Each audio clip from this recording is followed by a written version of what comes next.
Hello, hello, hello. Welcome to the stream. How's everybody doing today?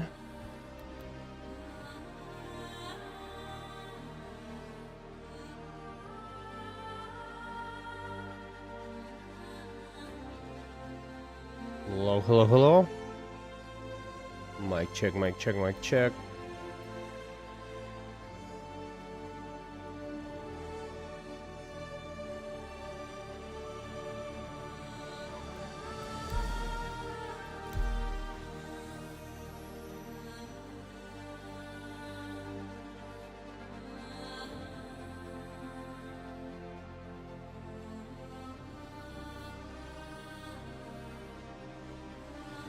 Guys, nice to see you, all of you. I hope you guys doing great. I had a long weekend. Finally, I get to sit down in front of the computer and relax for a bit. It's always nice to see everybody.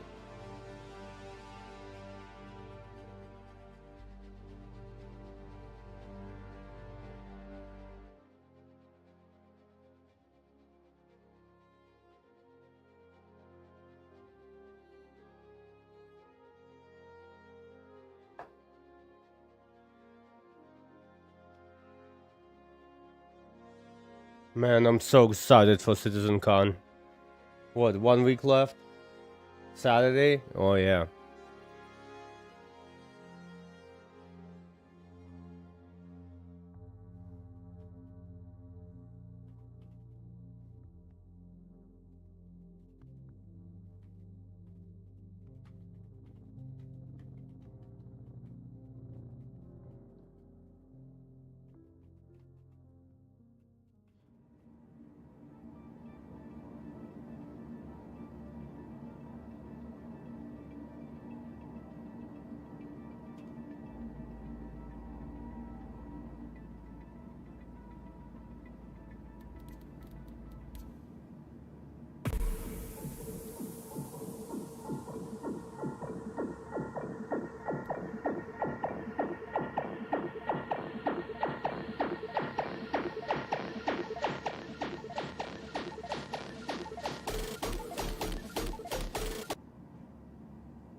Hey, Screwtape, how's it going, brother?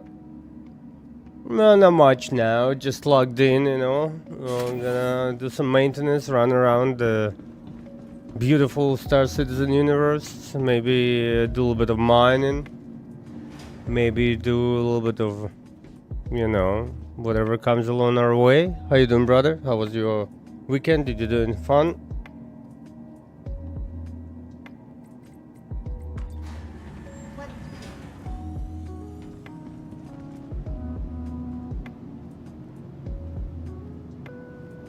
I purchased a new table. I should come here on Thursday, so I want to redo some things because I have a lot of tripods for the lights and cameras. I want to consolidate things because it takes too much space. And what I was missing is a nice table, so I'm gonna do nice cable management, making sure I don't have any wires sticking around. Gonna clean up my PC as well, and yeah, just put because I kind of want to share this my setup with the people. It's so messy right now. I have wires everywhere, so yeah. I hope you'll get it figured this out, especially right before you know, new patch drops. I would suggest you to try changing from Vulkan to DirectX 11 because I was on forum another day and I saw somebody complain about their game crashing all the time, and they switched back from Vulkan to the older version, and yeah, it worked for them. Give it a go. Might work for you as well. Oh, switch vice versa, you know.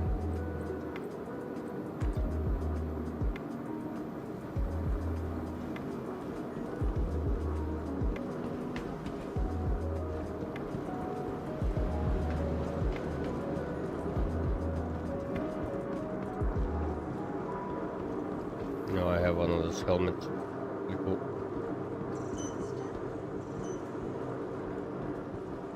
Dude, I love that everybody wearing different type of armor. Back in the day, everybody would just wear a white suit. And this is, you can see all kinds of outfits. I mean, I want a solo for now. I just joined the game, but later on we can do something fun, you know, as a group. Honestly, I'm so tired after the long work weekend, so I don't know. Maybe I'll do just mine and just run around and mine in asteroids. I'm not sure. We'll see. Let me know if your crash is fixed. If they are, maybe we can move some boxes. It's crowded. A lot of people on. We at Everest, of course. I haven't played since we played together. Welcome to Friday.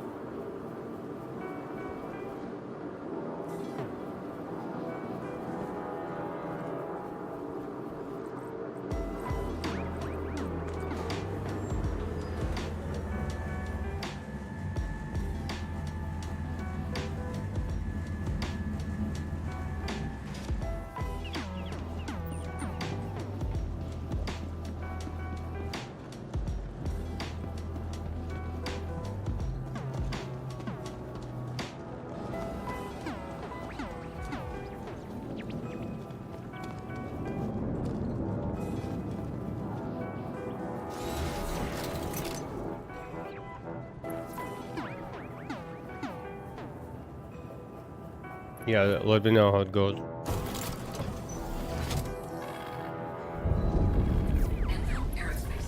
All systems online.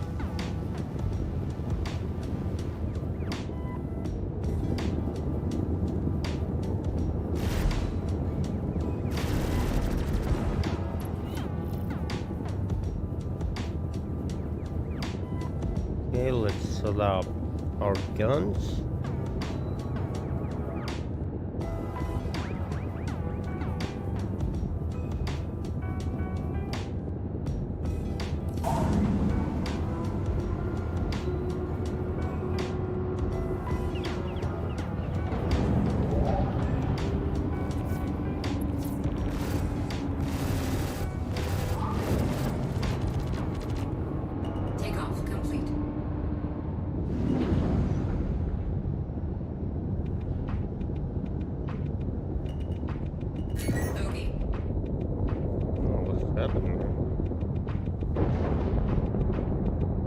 There are a bunch of pirates here.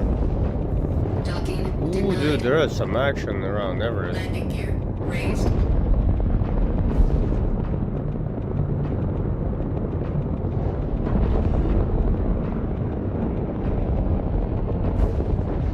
Right into the action. What is this? I'm gonna shoot some pirates. I don't know what this is, but...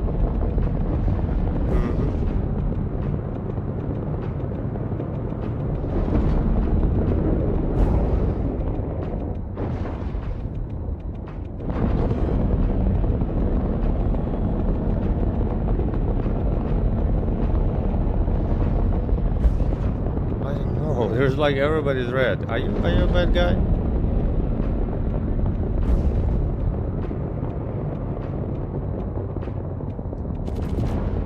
Get closer.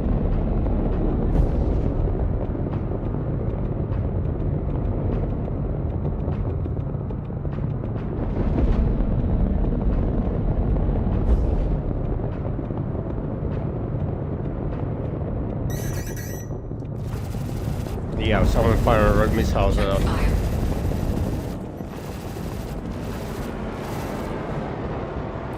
We're gonna melt this guy. Just put our guns on him. Right into the action, love it.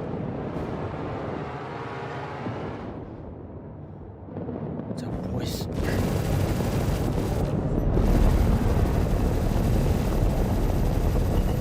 Target destroyed. There you go, number one, let's go.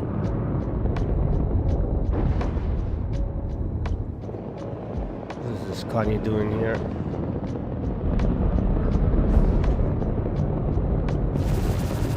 Check fire. Shields hit. Shields hit. just gonna clean up.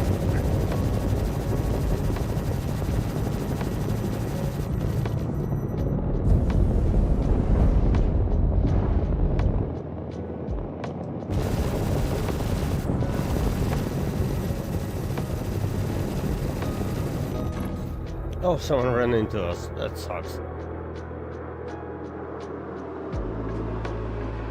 What is going on right outside the station? That's crazy.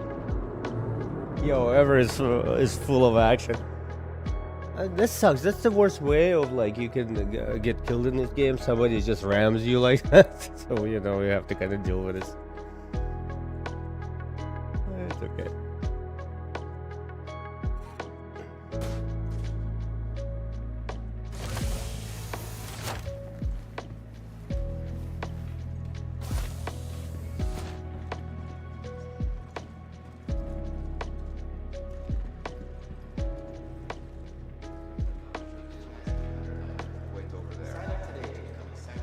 You can tell me who the hell's gonna fix this? I splashed out God knows how many I'm very credits to get sorry. a platinum That's level a bit regen outside my package, area of and now I'm expertise, hearing that I'm this sorry. shit won't even work. Unfortunately, there's nothing I can do but short and I've manage had our enough of you. You're done. Learn to manage Get out of these here. steps. They'll contact There are other people later. waiting. Please step back. There are other people waiting.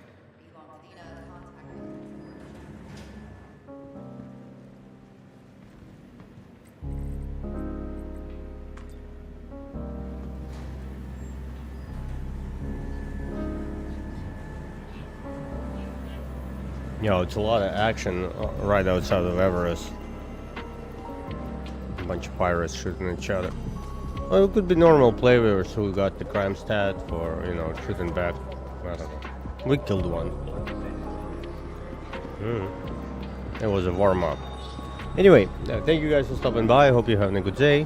I had very long weekend, bunch of work, and just taking a little break before I got into the editing, because I'll be editing tomorrow and Tuesday, probably Wednesday, with how much work I have, and Thursday we'll have a nice longer gameplay session, and weekend Saturday is a Citizen Con.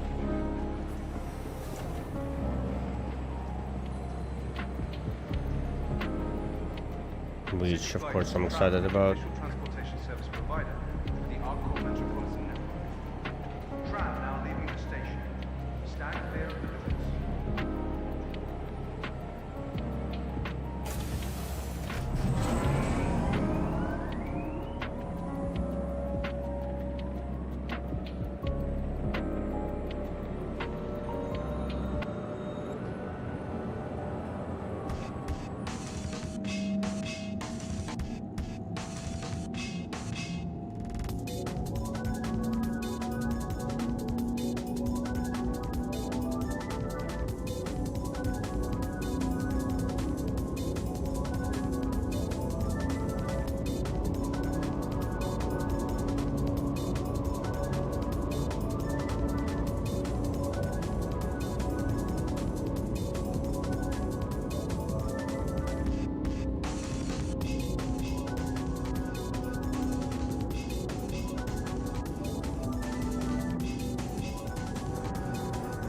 Now arriving.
Let's see where our mining ship is.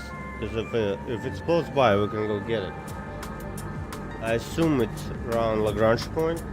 I think that's where I left it. I think L1 outside of our corp. We'll be able to see. Meanwhile, we need to get our fighter anyway, because you never know when we're gonna need it. To the ASOC vehicle retrieval system. Your insurance claim, thank you.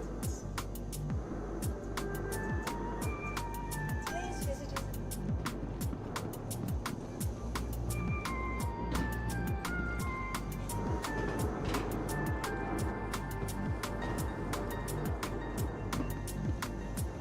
Welcome to the ASOC vehicle retrieval system. Mall is Arc L1, okay. We can take something small to go with.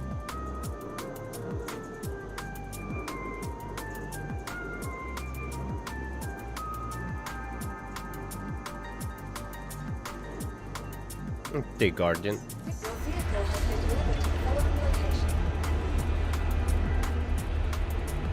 I'll be right back, it's a little hot in here.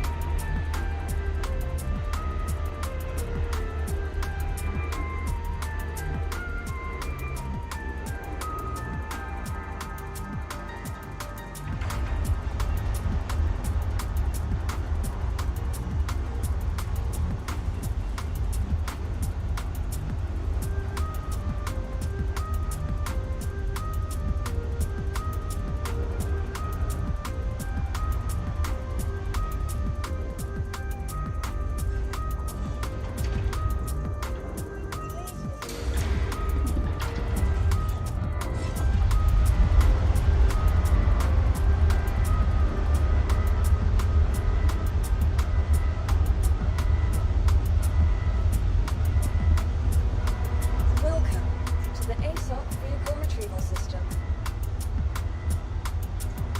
Please visit us again.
Guys, we hit the milestone. We have over 800 people on YouTube now.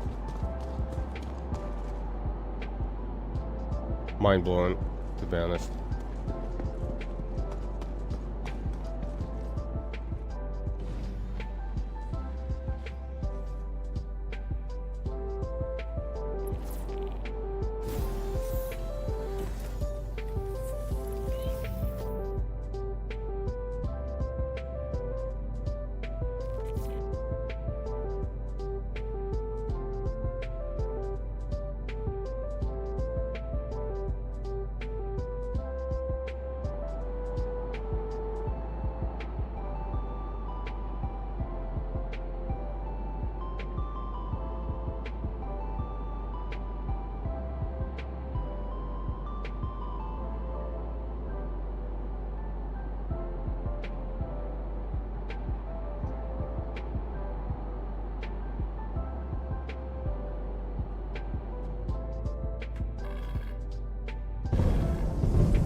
Actually, guys, let's take our fighter, just in case we need to make a little bit of money. Guardian is great, but it's unfortunately it's it's not as good in a dogfight.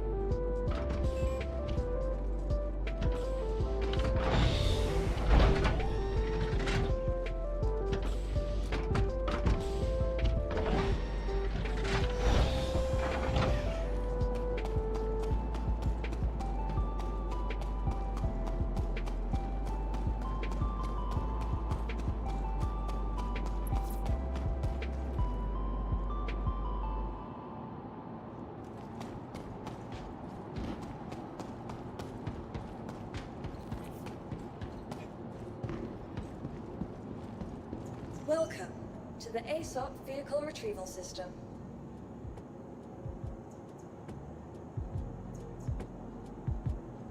Your vehicle has been able to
Oh no.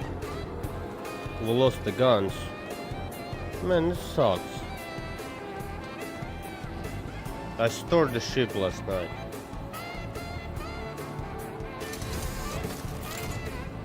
Man, this is ridiculous.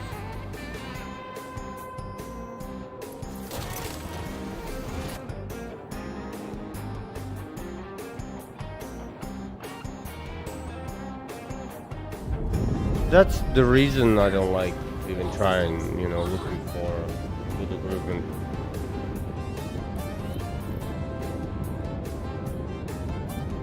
Takeoff.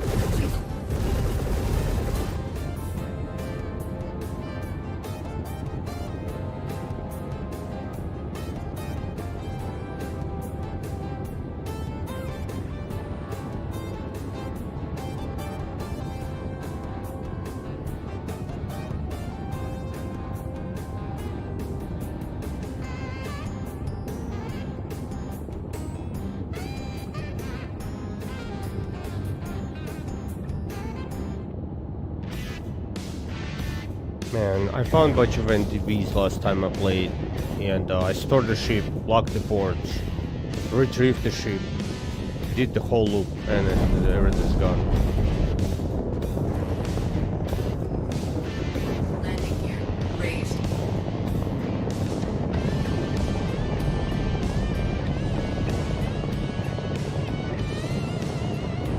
Shields. I was so excited to fight him.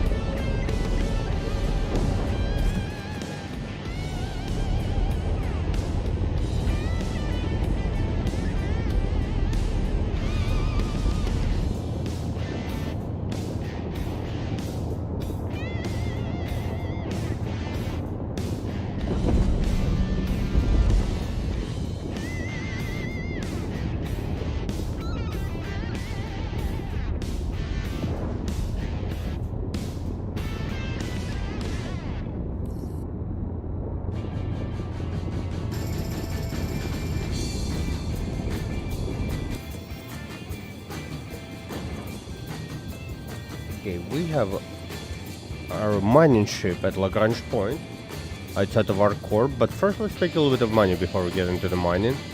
I think we should pick up a couple mercenary missions. Make easy 200k, maybe a little more than that. See what's available for us. Okay, that's good.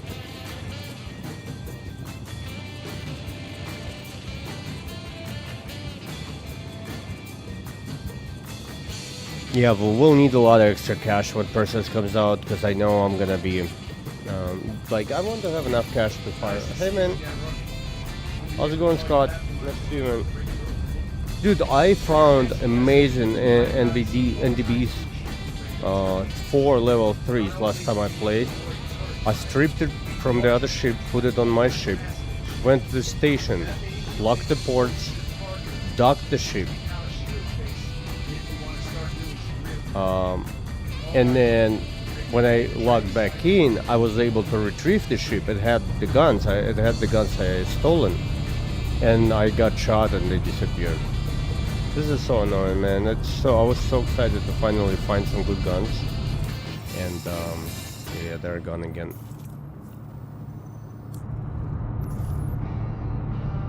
How's your evening? How was the weekend? Did you do anything fun?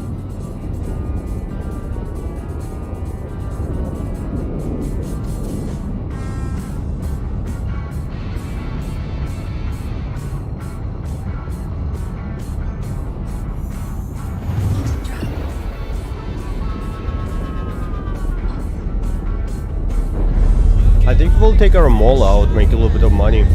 Last time was pretty good. I made, what, 300k? I found a Contanium rock, which I sold for about 250k without refining. And then I found some other rocks as well, so total was about 350k. Quick as well.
Replaced cannons. I have deadbolts on now. Just trying it out. I mean, I don't know. There's no verdict yet. I'm just gonna keep them for now, because as soon as I found them, I just dropped them. But they are back on my ships. Oh, there are a couple destroyed ships here.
I'm thinking to take maybe 3 or 4 days of work.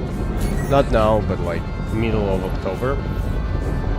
and go backpack and take a little bit of time off from the city. It was it's a lot of work nowadays, so I'm getting very tired. I'm thinking to take the opportunity and go backpacking. There's a beautiful place close from us, about 3-hour drive in West Virginia called Dallas Wilderness. It's so freaking beautiful. And it's empty in the cold seasons. It's usually kind of busy. A lot of people go hiking there during summer, spring and autumn. But as soon as it gets like a little too cold, there's nobody else but you. And I'm thinking I'm gonna go solo. You know, I'm just gonna go hike. There's some bears and like animals there, but whatever. I'll bring my rifle if I have to. Target destroyed. Just for peace of mind, you know what I mean? I'm not trying to shoot anything.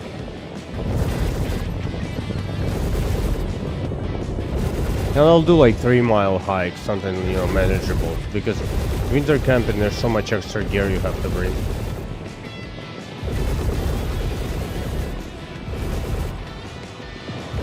I'm just waiting for the first snow in the mountains. I love first snow. Target destroyed.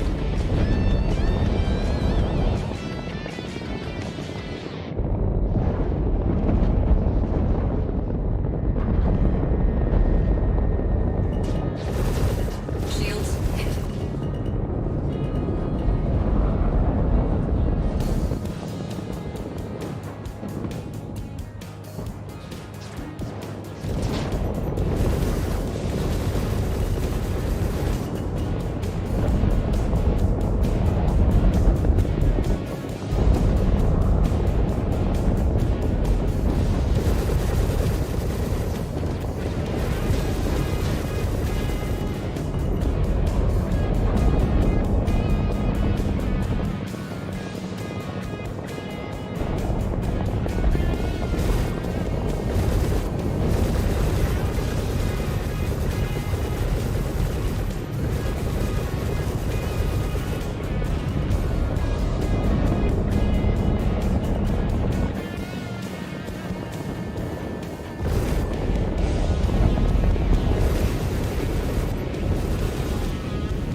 Shields hit. Nicely done. Target destroyed. Okay, 100K. Well-deserved rest. Let me know when you're ready for the next one.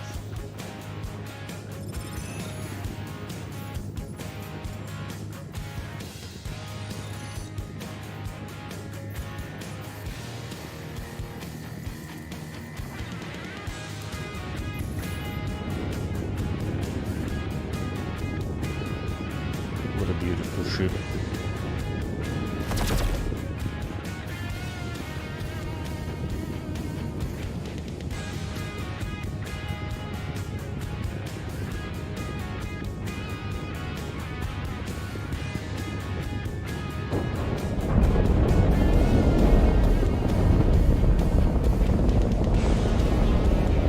Shields offline.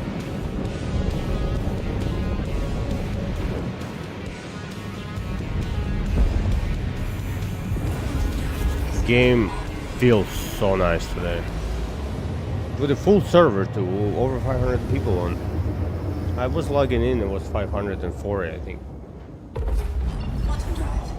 We'll see how long the stream will be. I am so tired, guys. I had, like, you know, sometimes I sit down to play or stream and I'm so tired, in about 15-20 minutes I have just energy comes back. I don't know, it just happens very often. We'll see how I feel. I had a wedding on Saturday. I'm a photographer, whoever you guys knew in the chat, so I was shooting a wedding all day on Saturday, and then I got home around 1, backed up the files, make sure, you know, everything is uploaded to cloud or whatever, and I went to bed yesterday about 2:30 in the morning, and I got up at 8. I had 12 families today in the park, non-stop, you know, every half an hour. I had a couple of breaks, like longer break during the day, about an hour and a half. I took a little nap in the car, watched Formula 1 race. Not really a nap, but I was like watching the F1 race and kind of like relaxing. And then I just got home like a couple hours ago, so just relaxing. And Star Citizen, I think, is the perfect game for that. You know, it's so beautiful. Yo, thank you for the subscription. I appreciate it. Yo, Mountain, love you, man. Guys, you are so awesome. I appreciate you all. Thank you for all the support, man. Our community, Star Citizen community, is so awesome. Really, a lot of really good people. Yeah, so I'm thinking to grab my mall and we can go, guys, look for some loot. You know, we can go mining a little bit. I think it'll be pretty good. Let's see if Screw Tape fixes his computer. Maybe we'll run some cargo. But Everest Harbor is hot, guys. Going to Everest Harbor right now is suicide. There are like 2 or 3 pirates just going around the station shooting at everyone. That's what happened actually in the beginning of the stream for me.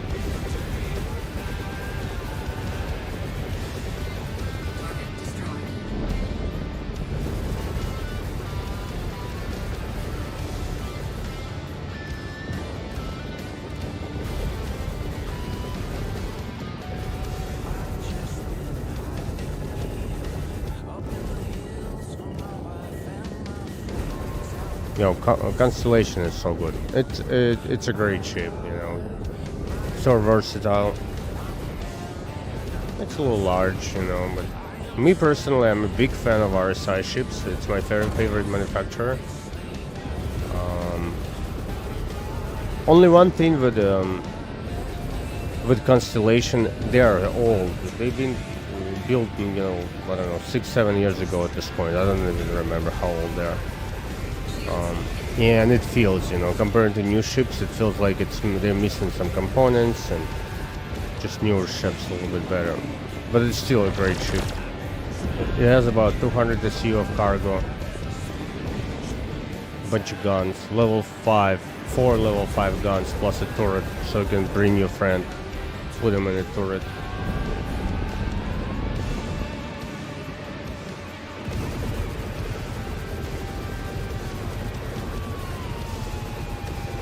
Yo, I can't believe, guys, we're at 816 subscribers on YouTube. This channel is growing. I'm so excited. Thank you, everybody, for that.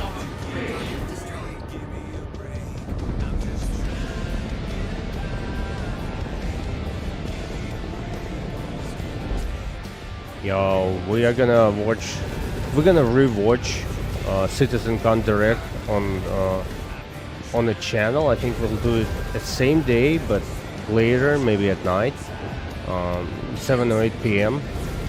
because I won't be able to watch it live. I'm going to a bar with my friend. We're gonna do is like an event where we're gonna get a large group of people watching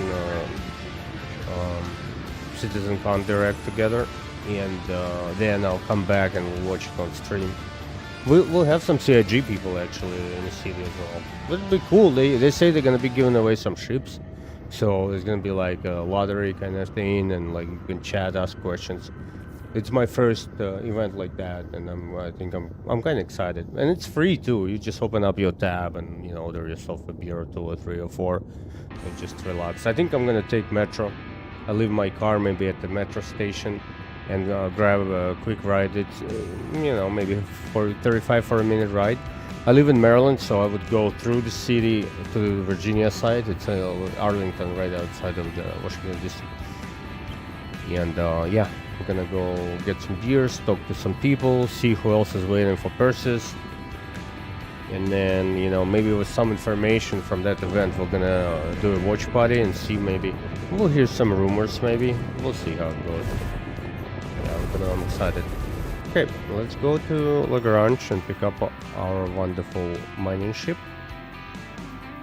We're going to L1. It's gonna be somewhere, yeah, right here. White Forest Station.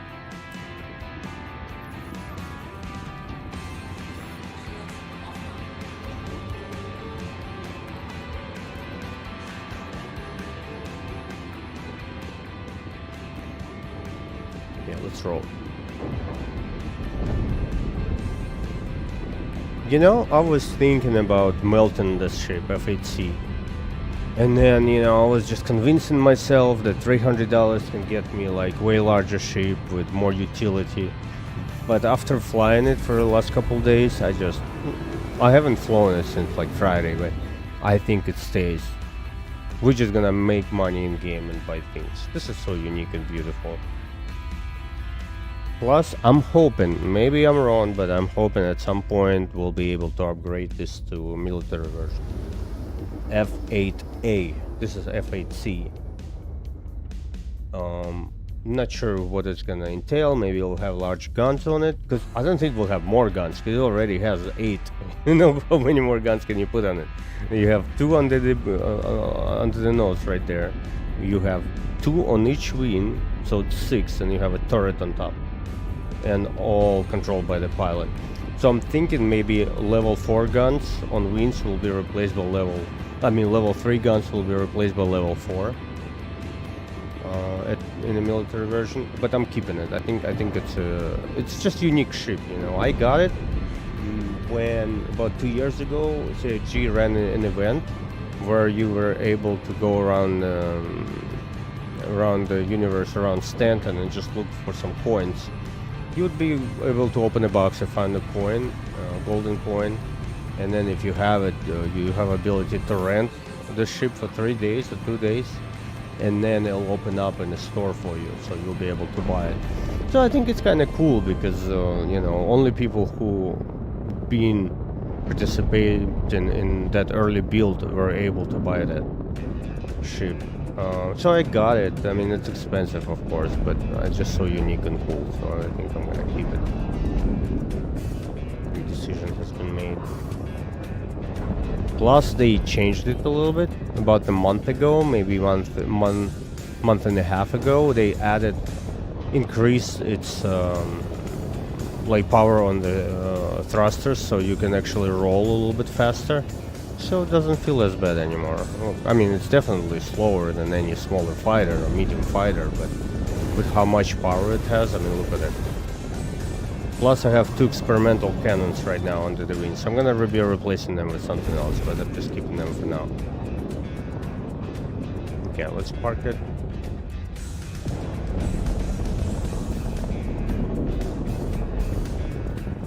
Shields offline. And honestly, it's a joy to fly it as well. It's really cool. It's missing a little bit of character. That was my biggest complaint, because I feel like it needs some, you know, maybe more powerful rear thrusters, or it needs something like to know that you fly, and you know, something very unique. But I think that we should just wait until they work on a new flight model and see how it feels then.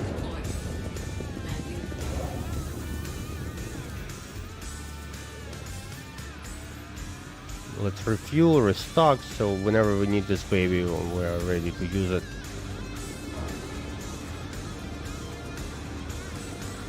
Yeah, this ship is so cool. 8 guns, but guys, all level 3s and level 2s. So in the future, what CIG says, at least what I've heard in one of the interviews, that smaller guns won't be able to penetrate heavy armor. So the reason this ship is not having level 4, at least 2 level 4 guns, it's a little bit confusing me. It means if you meet, like, let's say Constellation in the future, or any kind of medium ship, maybe medium to large, I think this ship will be useless, just because the guns are smaller. I mean, we'll see how it goes, but they're saying it's gonna be like basically shooting a 9mm pistol, or, you know, AR round into the tank's armor. Like, it's just not gonna do anything. Which makes sense. Like, if you have very expensive, very like military ship, and you have somebody firing a bunch of AKs into it, you know, it's just not gonna do anything. So I just think that maybe the ship needs to. I know it's ridiculous. It already has 8. I understand that, but it's a heavy fighter. My point, it's not even for me advocating for the ship to be more powerful. I mean, it sounds like it is, but it's a heavy fighter. It should be able to hunt larger ships. You know, its role to hunt another heavy fighter, and heavy fighters would have a lot of armor on them. So I feel like a heavy fighter should have a little bit larger guns with a lot more penetration. We'll see what balancing will happen whenever, you know, everything's dusted and done. Okay, let's go. Engine. All systems offline. I want to test some more mining because I enjoyed it last time, and it's actually one of my favorite things to do in Star Citizen. I mean, I like to do all of it. Like, don't get me wrong. I like pew pew, and I like FPS fighting, but mining is just really cool experience when you can just relax, talk to chat, and just look around for some gold, make a little bit of cash. Okay, this is a small hangar. We won't be able to call mall. Small is medium, maybe even a large ship. So let's go to the lobby and we're gonna call it from there. How's everybody doing, guys? Thank you for stopping by. I hope you're having a good day. Mountain Snow, yeah, thank you for the subscription. We just got a new crew member. Appreciate it. Much love, and you guys been a big inspiration for me. You know, sometimes, like about 2 or 3 weeks ago, I got into a big fight with my fiance. We're just, you know, we're doing like long distance relationships, so sometimes it's not that easy. And I was so down, and I came to the stream, and I was just chatting with people, and you know, it feels great to be able to talk to someone. And like, it's now, I think, like Star Citizen and sci-fi in general, I think it's really cool, and it's my favorite to do as a computer, as a game. But I think it's more than that. I think it's just human connection and be able to chat and, you know, be friendly and whatever. So anyway, thank you guys. Thank you for all the love and support. It means a lot one more time. And I'm gonna keep repeating myself just because that's the way I feel, you know. And again, you guys don't need to do anything, you know. Just come by and say hi. It means a lot. Okay, let's get them all. You know, hello. I'm not gonna go there. He probably farted in that elevator. I don't wanna go. Let's go medium. Yes, small is medium ship, yes. For some reason I thought it goes into the large hangar.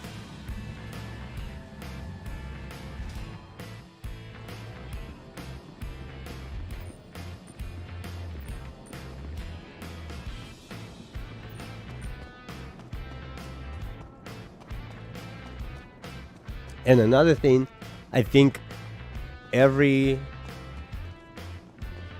citizen, Star Citizen, should be able to know most of the professions, because in the future I think it's going to be needed. And I'm not saying you have to be professional in all of the, you know, in every single one of them, but knowing how things work and, you know, will in general make you a better player, I think. Maybe I'm wrong, but you know, when the base building come in and crafting come in, I think it's good to have ability to maybe rent if you don't have a mining ship. I do, I love mining, so I have RSI Raster is one of the ships I pledged for. But I'd be able to, maybe you need some material and prices are extremely high, and I have a feeling in the future when Pyre 1.0 comes out, and I think it's gonna be actually within a year or two. I don't think we're gonna get everything they promised. It's gonna be small, maybe we'll get like 4 systems. They said 5, but it's gonna be a smaller game to the way it's, you know, what it's like. Don't get me wrong, we're still gonna get a super large game, but we're not gonna get as many things at 1.0. It's gonna be released for everybody to play, so actually things will be stable and most of the mechanics will be in game, and then slowly they're gonna keep adding things. Like, guys, think of DayZ. I'm sorry, DayZ is what, 12 years old, 10 years old, I don't remember how many years it is. So Tarkov, they add things, but Tarkov is not the best example because it hasn't come out yet, but DayZ has been out for years and they still improving it, the way it looks, adding more things, adding new maps, and I think the Star Citizen gonna be going in that direction. It's just my opinion, because there's no point waiting another 6 years for everything to come in. Release, give us a game, you know, give us maybe a smaller game, and then while we're playing it and everything is stable, you know. Like, you remember, guys, back in the day when we get a 30k? Would ruin your experience. You would just have to start over every single time, whatever you do. I've lost so much money. I would have like cargo full of expensive stuff and my game would crash and I would just, you know, lose everything. And it hasn't happened for an entire year now. So it feels like a stable game. Of course, we're missing a lot of things, but hopefully maybe by the end of next year they're gonna be start talking about some kind of release date for 1.0, which is gonna be way far, not what we expect maybe, but it's gonna have. The game already has a lot of amazing things for us. Okay, let's start looking for some goodies. We'll go away from the station a little bit.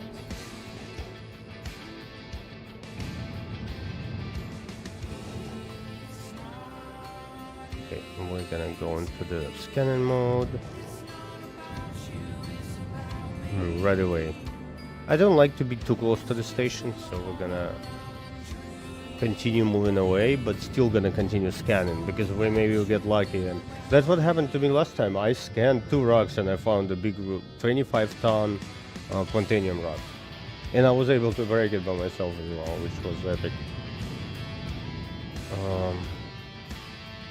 No, I don't know if I have. Never mind. I wanted to pick something up from the refinery, one of the modules, like little gadgets, but I don't think I have it with me. We'll check later.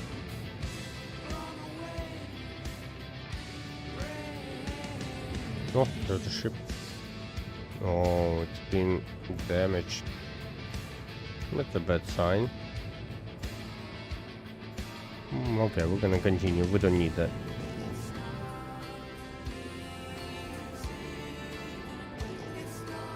Okay, let's go towards the star and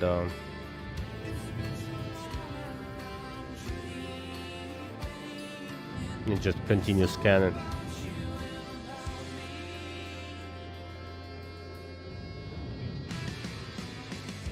I hope you guys have a great weekend as well. I'm complaining and I'm tired after a long weekend and a lot of work, but honestly I love it. Like, I love making good money and just put in a lot of hard work. I think this is so satisfying when you actually can go and get stuff done. Really good. Honestly, I'd love to be full-time streamer. I think it would be so freaking epic.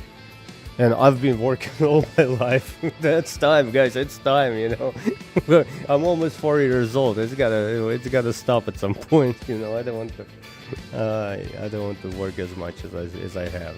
I had 2 jobs most of my life. I hate it. What's the worst job you ever had? For me, it was air conditioning. I worked at a AC company for like, I don't know, a year or so. Oh my god. First of all, heavy boxes, then it's always cold or hot. Then I've worked with some asshole Russian people, which were like always complaining and bad mood and whatever. Like, everything about it. I couldn't wait to leave. And then it was Christmas Eve, and I worked there, I don't remember exactly, but let's say a year, maybe a year and a half. And I put like some hard work into it, I worked more than a year, and then Christmas comes in, and during the Christmas they give you, like, it goes like an evaluation and give you a raise. That motherfuckers gave me 50-cent raise from like $8.50 to $9 an hour. I mean, it was a long time ago, but still, I was like, no way, these people don't appreciate workers at all. They just, it's all about margins, so like, I just couldn't. I left, and that was a great decision for me, for my mental state. Oh, what is that? Let's look. Why are you? What is happening? Oh, I know what's happening. Never mind. I had auto throttle on. I'm like, why is this thing keep moving?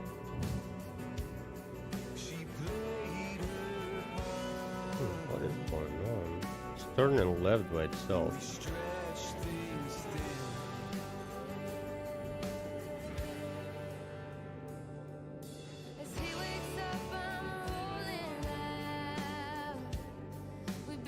Bad sign. But maybe we need to restart the game, guys.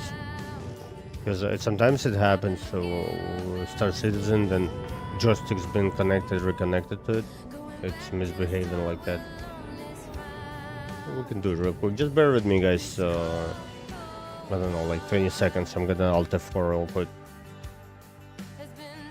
I just noticed when the ship is sitting still, it's like moving to the left a little bit. Yeah, and it's not a dead zone of the joystick. It's just Star Citizen doing Star Citizen. I think when we start the game, it's gonna do it. Thank you guys for sticking around and stopping by. Appreciate you all. I'm gonna go get a glass of water. I'll be right back. And the game is already loading. Just give us, 30 seconds to go back into it.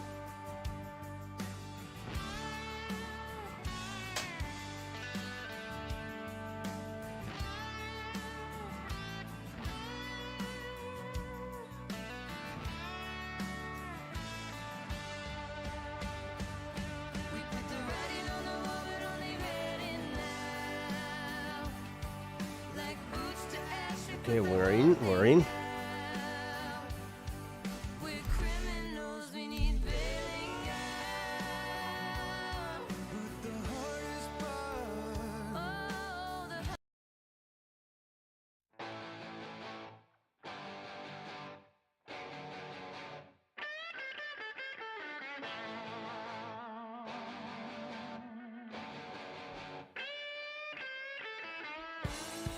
Guys, YouTube is so much better than Twitch for Star Citizens. Twitch people don't know about.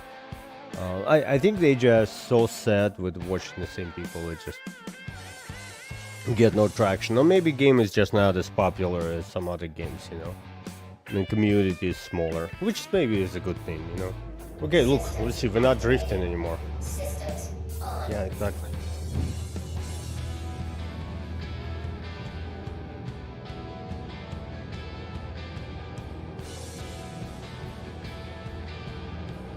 Okay, yeah, good.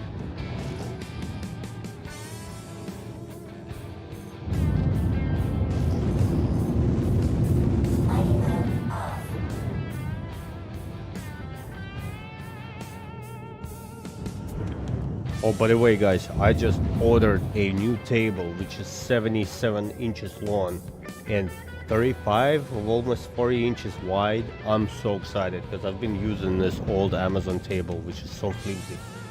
So, and then what else I got?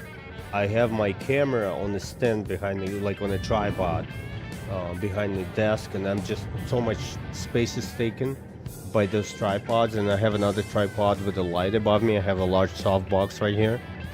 Oh guys, I'm a wedding photographer. I have so much lights and all this crap. So what I did, I ordered some mounts. So instead of using tripods, I'm gonna have a mount for the camera with a large clamp to hold my DSLR upright. So I don't. It has. I can move it a little bit, but not as much. And then I ordered a holder for 3 monitors. So instead of my monitors like all over the place right now, I'm gonna have them organized so it's more. It's just more stable. It's gonna just look better, and I kind of want to share my workspace, but every time I look at it, I'm like, I can't. It looks so terrible. Plus, guys, I have joysticks which just sitting on the table because I don't have enough space to mount them on the sides, and that's why I decided to bite the bullet and get myself a nice table, and I'm gonna redo everything. So maybe hopefully this week. Amazon says that it should be delivered by like Thursday, but hopefully this weekend I'll get it done. And then I want to clean up my PC as well, get all the dust out of it. Change my workstation. I'm pretty happy with my setup. I like the light and I like the way it looks, but I just want to make it a little bit better. And I'll save a lot of space because now with all the virus and all the space taken by tripods in the back, we can just I just have more space in my apartment here. Okay, let's see, what do we have here? P-type. The left one is way larger than the right one. I think it's doing it again. Oh, that's weird. I see it's pulling to the left. It could be dead zone. Hold on.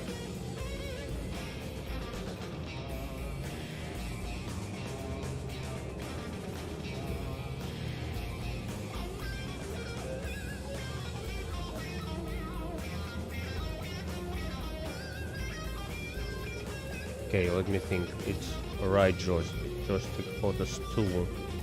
Then Z-axis.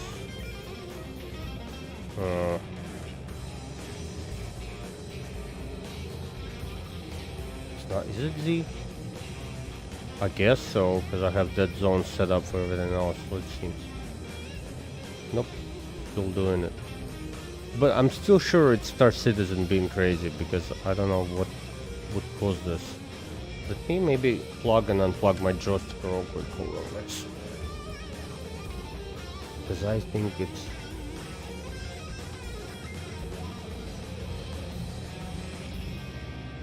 Oh, wait, wrong joystick?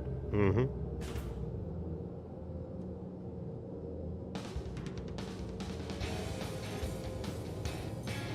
Oh, look. Fixed. Is it? Yeah, we stand still. Okay, perfect. You see, one reset fixes most of the things. Okay, perfect. Let's see what's inside of this baby.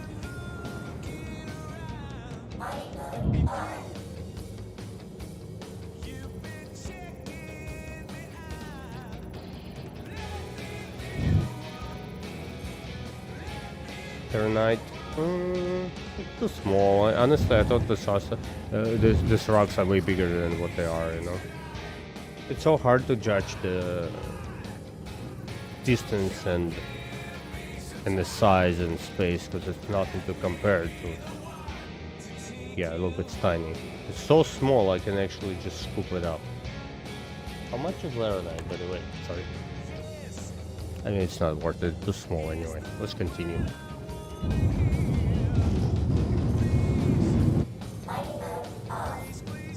Where's our star? Okay. That's what I like to do. I try to stay within the same direction. It doesn't have to be too perfect, but... So we're going away from the station, and now this Stanton is basically our, like, waypoint. We're not going directly towards it, but approximate direction.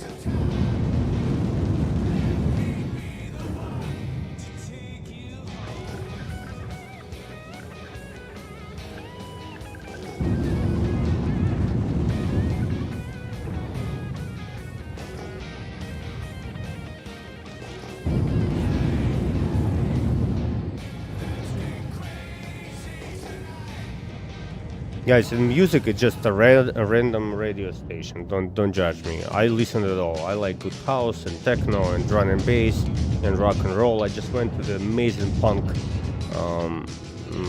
concert.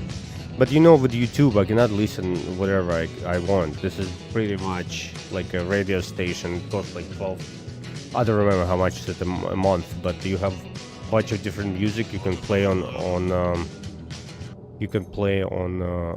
stream, and you won't get any strikes from YouTube, so that's why I'm listening to it. But if you guys want me to change it, it's no problem, let me know. I can even turn it off if you guys want. We can play something relaxing like that.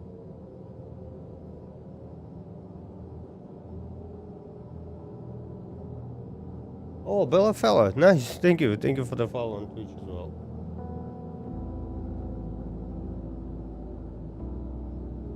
Thank you, appreciate it.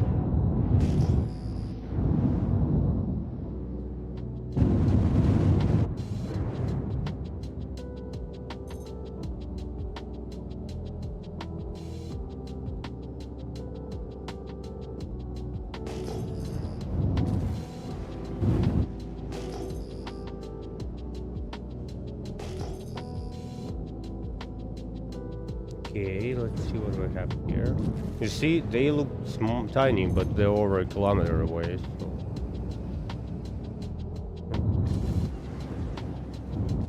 hard to judge.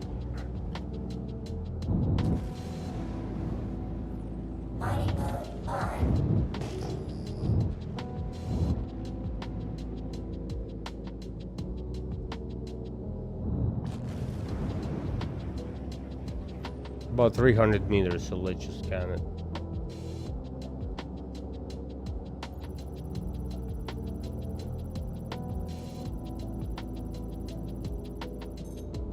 Ooh. That's large, but it's not worth it. The sacrisium thing, you know, won't make you any money. Let's see what's in there.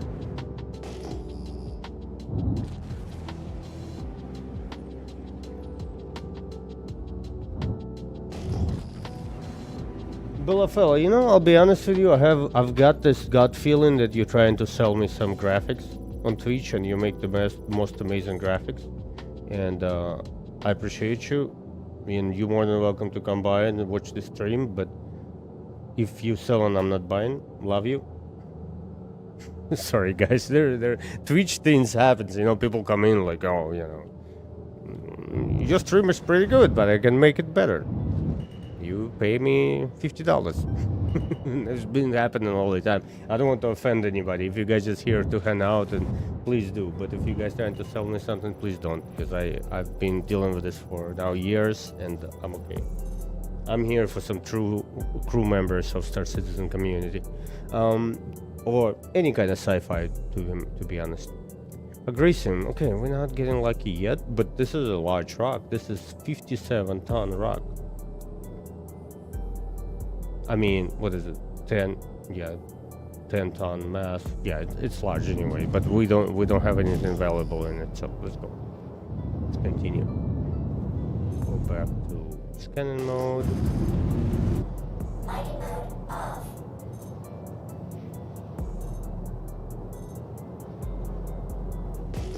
Yeah, there are so many more. Look, there's one here, one right there.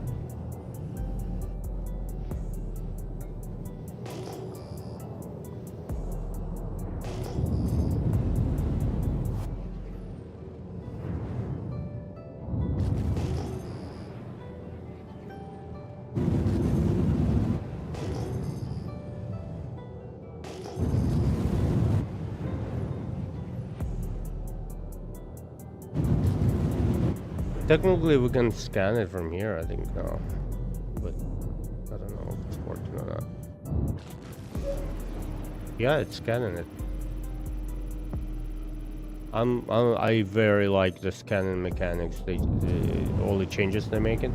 Only one issue, they don't talk about it. I think they need to have like a dedicated person, not Jared. You know, somebody who can make simple videos and just, you know, tell us of what changes they're making to things, because they make change and we don't really know until we test it. Maybe it's a good thing, we can actually see for ourselves. But you see, we can see what's inside of this rock.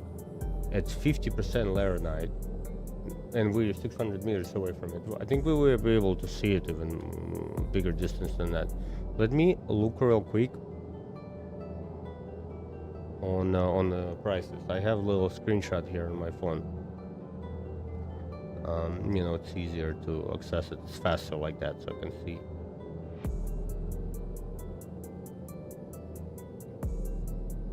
Where is it? Okay, here.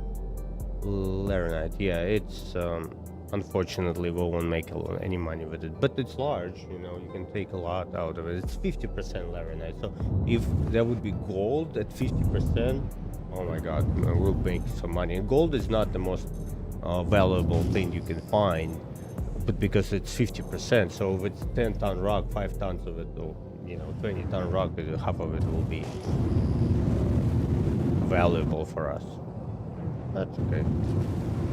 There's so many places to go. We should go to Pyro as well. People say Pyro is very good to finding good material, but I just don't know where to look yet, so I need to look into it. I've been to Pyro so many times. I absolutely love Pyro. I spend a lot of time there, but not mining. I haven't mined there yet. What I know, where we can take a rock and go mining on the surface of the planet, or Geo. Right outside of Pyro 5, there are a couple moons, which has large spawns of cadenite and another material. I don't remember what it's called. You know, it's easy money. This is actually the loop. I should show you guys, if somebody's new to the game, I can show you how to make easy money and how to do it without having any money, because you can technically rent out every single piece of equipment to go make money, or without, like, you can do a couple easy missions and make, like, you know, 50,000, maybe make, let's say, 100k, 150k, you know, just make a little bit of money, then buy yourself a Geo, buy yourself a couple boxes, and then rent out a larger vehicle where you can put Geo and go to Pyro and just collect resources and come back with, you know, you can spend for the rental you'll spend like 50k, 60k, and come back with 1 million. I mean, it's gonna take some work. It's gonna be, you know, hours of work. You have to know where to go. I'll show you the locations, and then it's a little bit tedious, but I don't find it tedious because I usually listen to some music or talk to chat, and I think it's a cool experience, especially you just starting out because it's low risk. You usually go somewhere in the middle of nowhere to mine, and yeah, it's good money and consistent money too. And you technically you can stay in Stanton. You don't need to go to Pyro to make the money. Just Pyro, it's beautiful. I kind of like to go, but you can stay in Stanton and just go mine. And you know, honestly, I feel like Stanton has so much more pirating than Pyro. Pyro, you go there, everybody says it's dangerous, and once in a while you get shot like outside of the station. But it's so large, you barely see anybody. You know. Ooh, gold, and Terranite. This is a very good rock. I think we take it. It's only one, right? Let me pull back a little bit. Yeah, that's only one here. For some reason, I thought we have two. Okay, guys, let's try breaking this baby and fill up our hole. I don't think we'll fill up a lot. We'll probably be able to... Basically, 50% of this rock is valuable. Gold and Terranite, which is really, really good. And it's 12.5 tons and very high instability. So we just have to give it a go and see, you know, what we can do with it. Okay, let's get a little closer. Get our parking on. Control the speed. So what you want to do with the mall, you want to go right above. So you basically, it's blocking the view. Like the screen in front of you is blocking it. Oh, our gear is down. What is happening here? And now you can adjust. Get a little closer. It's hard to judge just because in space you don't have any reference point, so you don't know how large these rocks are. But I'm just gonna eyeball it and then we can adjust. Something like that, I think. Maybe a little closer. The nose down.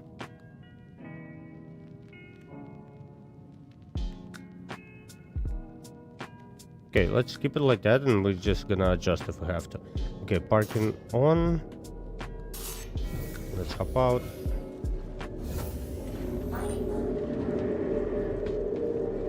Guys, I'm so excited for our Sire Astra. We will go away from human colonized space somewhere in the middle of nowhere and we're gonna spend weeks. Because Arastra is basically can hold about 5 people, couple vehicles. It has 3 mining lasers, the same as Maul, but it's size larger. It's level size 3 mining lasers. It has bay for the vehicles. It has living quarters for 5 people, like food prep area, bathrooms, whatever. It's just a little flying around mining facility, and most importantly has 2 refineries. Additionally to that, we have 500 SCU of cargo, refined cargo, space for refined cargo. So in the mall right now we have what, 80 or 90 SCU, I don't remember exactly, of unrefined ore. And inside of Arastra we'll be able to collect it. And then an extra person, I think you can do it solo. If you're in the middle of nowhere, who's gonna touch you?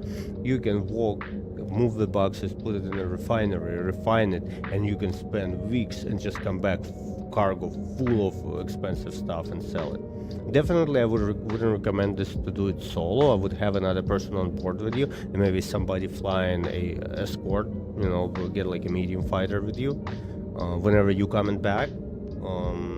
If you're in the middle of Iron Belt, you know, nobody ever gonna find you, you know, just jump out and then fly for like 10 minutes in one direction. There's no like chance somebody finding you. Unless they introduce some kind of long range scanning or whatever, but I don't know. And then that's my goal, and I think it's gonna be so cool. Maybe we'll get a nice crew of people and just go out there and leave.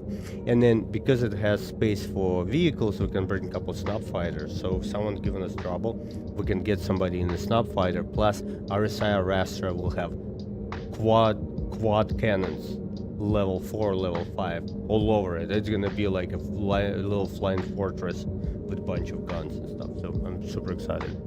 Mole is good, but Mole is a great ship if you like, let's say if you just love mining and you don't want any other ships and you just want to buy one ship and make money in game to buy some other things. Mole is a great idea, you know. You can find it on, you know, you can buy it of course at Star Citizen, or maybe you can find it second hand, somebody selling for a little bit lower price, and then you can just put all your money in one ship which is gonna make you money. And I always suggest, if you spending money in Star Citizen, buy something you really love, the way it looks and feels, or buy something which is very hard to get in game and something which make you more money. And I think, oh, that's still powerful. Hold on, I gotta take it slow. And I think Mole is one of those ships. Like for example, Vulture. Vulture is absolutely beautiful, and it has so much potential for you to make money.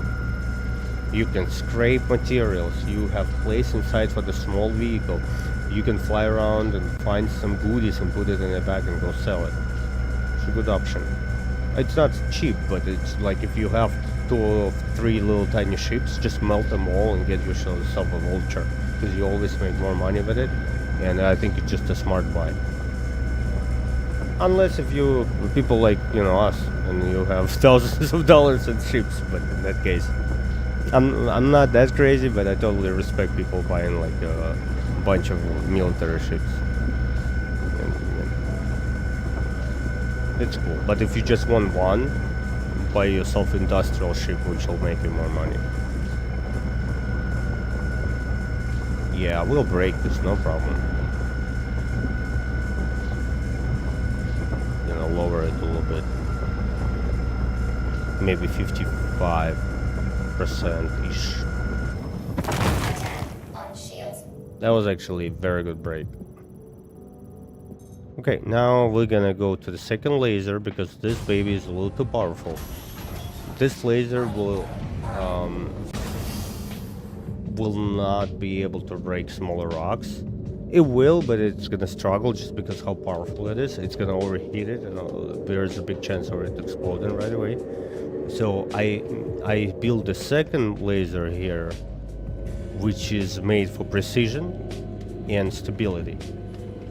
And in a Rastra, whenever I have it, I'll do the same thing. I'll build one very powerful laser. If we find a large rock, like massive, 100 tons, you know, something very big, we'll be able to break it apart with one large laser, and the other laser will be for the smaller job. I think that's the way to go. And again, I'm not like the most professional miner, but I've spent some time. I know a little bit of way around it, but I'm not claiming being the most knowledgeable person. But we can learn together. I think that's the beautiful thing about Star Citizen. We can all like talk and figure things out together. Okay, Golden Terranite, we are taking it, sir. Extraction mode on.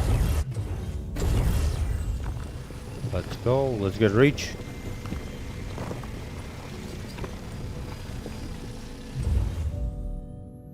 That was actually really good find.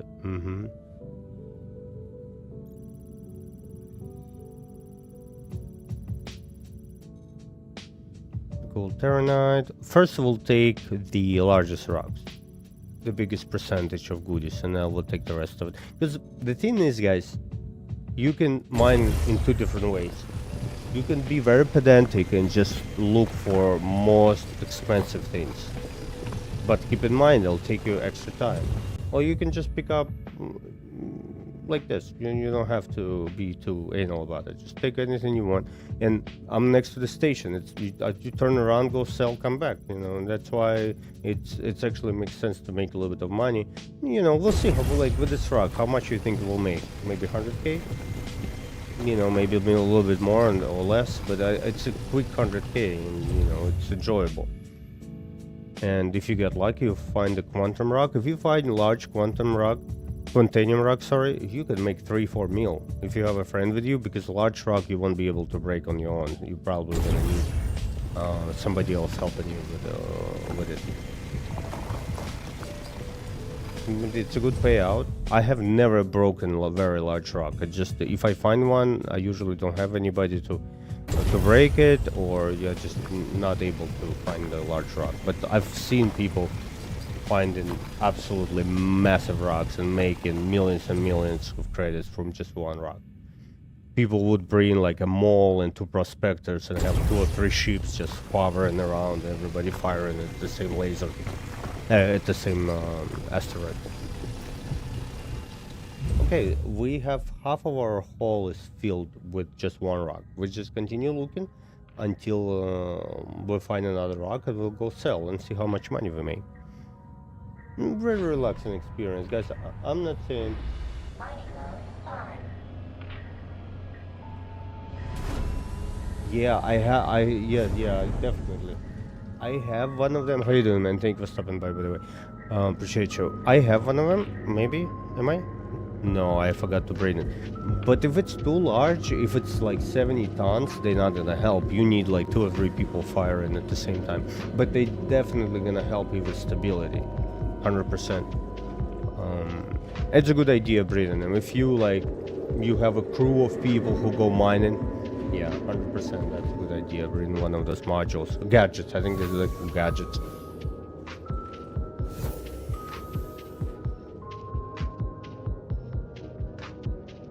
Mining mode on. Very nice. Enigma, how are you, man? Haven't seen you for a little while. I'm so excited for CitizenCon next week. We right outside of Washington D.C. there's an event going on. It's in Arlington, Virginia, and it's basically meet up for a watch party for CitizenCon. Everybody can come, just open up your tab and drink beer. And on the website, it says that CIG people will be there. I don't know who exactly.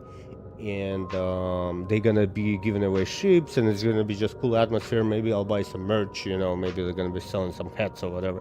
So me and my friend is going, and I'm super excited. So we're gonna watch CitizenCon live with a group of people, and then I'll come back and we'll rewatch it on stream and have a little discussion. You know, maybe our friend Screwtape will join as well. So we're gonna talk about what's coming.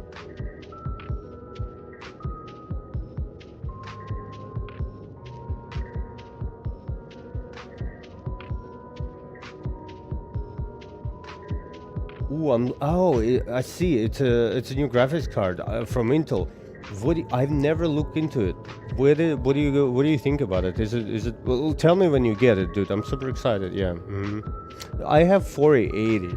I've got it. You know, whatever it came out. So I feel I'm like not in the market of buying a new GPU right now. But I've heard some good things about it. But I kind of interested. You know, if you tell me your hands-on experience on them. And by the way, Orion, very close. I was thinking about purchasing it. I was thinking about it, but it's just you need so many people to crew it. So I settle on Arastra. But I would love to check out the Orion when it comes out. And maybe, knowing myself, maybe I'm gonna have a rum and coke on the rum without coke, and then I'm just gonna melt my Arastra and get Orion. But it's just so large, and I like the idea of Arastra being able to go and land on the surface of the planet, and Orion will be kind of, you only can do one thing, just stay out there in space.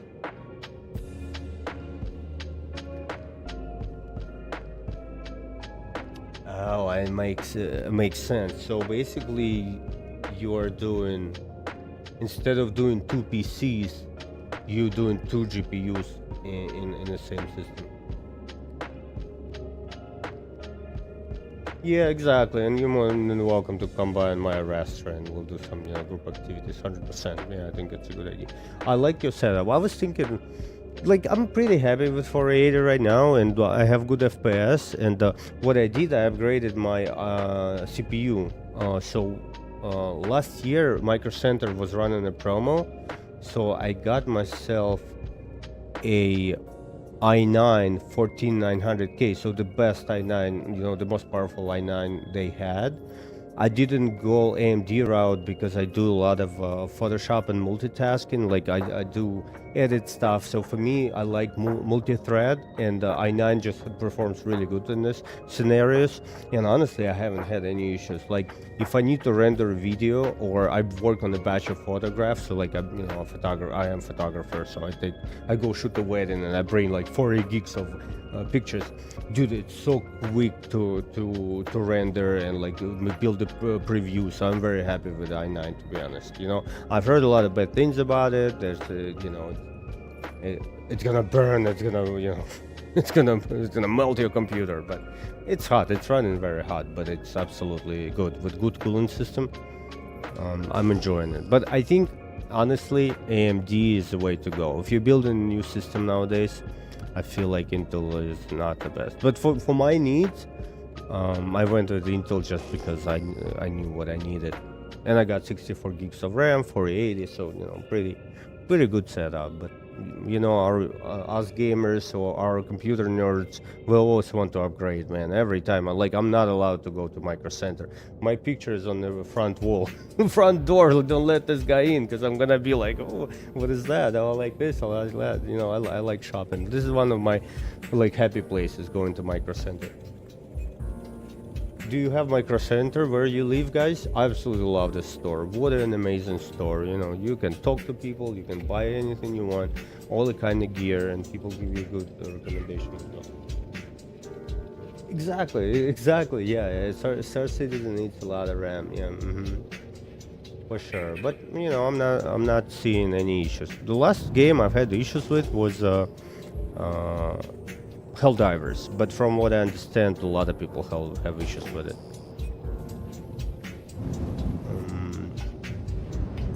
It feels like almost a memory leak. A 7-hour drive. I mean, that sounds like a trip, man. You know, rent a hotel. Rent a hotel. This is a nerd out event. You know, rent a hotel, go to the bar, get a little tipsy, and spend half a day just for walking around shopping in Micro Center. Yeah, for us it's close. We have one like an hour, probably less than that, half an hour away. Honestly, you can buy anything online nowadays, but going and just looking at all these things, it just feels great.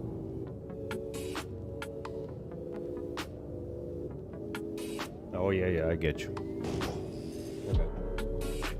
Dude, I love it. I was thinking about moving away. Maybe one day I don't have to go to work, and then I can work from home. And like, honestly, I don't have a goal to be like the biggest streamer and make all the money with streaming. But if it works out, if I start making a little bit of money with streaming, brother, I'm gonna be going. Like, I own a little condo right outside of Washington DC.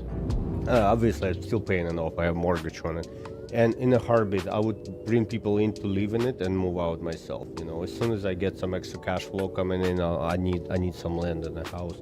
Plus, my fiance, she has 2 kids from her first marriage. She's super cool. She wants me to like play video games, but yeah. And I feel like going away from a city, having a smaller community, better school systems. I feel it's just better for kids, you know, versus being in the city, because there's so many things going on here, man. Or you have to spend a lot of money. You know, you need to spend at least like $1.2 million to buy a house to be in a very good neighborhood, you know. Like the prices here are just so insane, man. Yeah, I know. I watch the news, man. Yeah, dude, that's perfect. I like it. Like, couple things I like about this Washington DC area is accessibility to the airport. Like, I went to Turkey. I just went for a little vacation last year, and when we went to Serbia, guys, if you ever been or want to go to like a new country, consider going to Turkey. Just don't go to like don't go too crazy. Go to like Istanbul. Go to the touristy place, and like they're so good with tourists, and you're gonna eat the most amazing food and see amazing culture. And being able to just drive or take Uber to airport and just fly anywhere you want, so freaking good.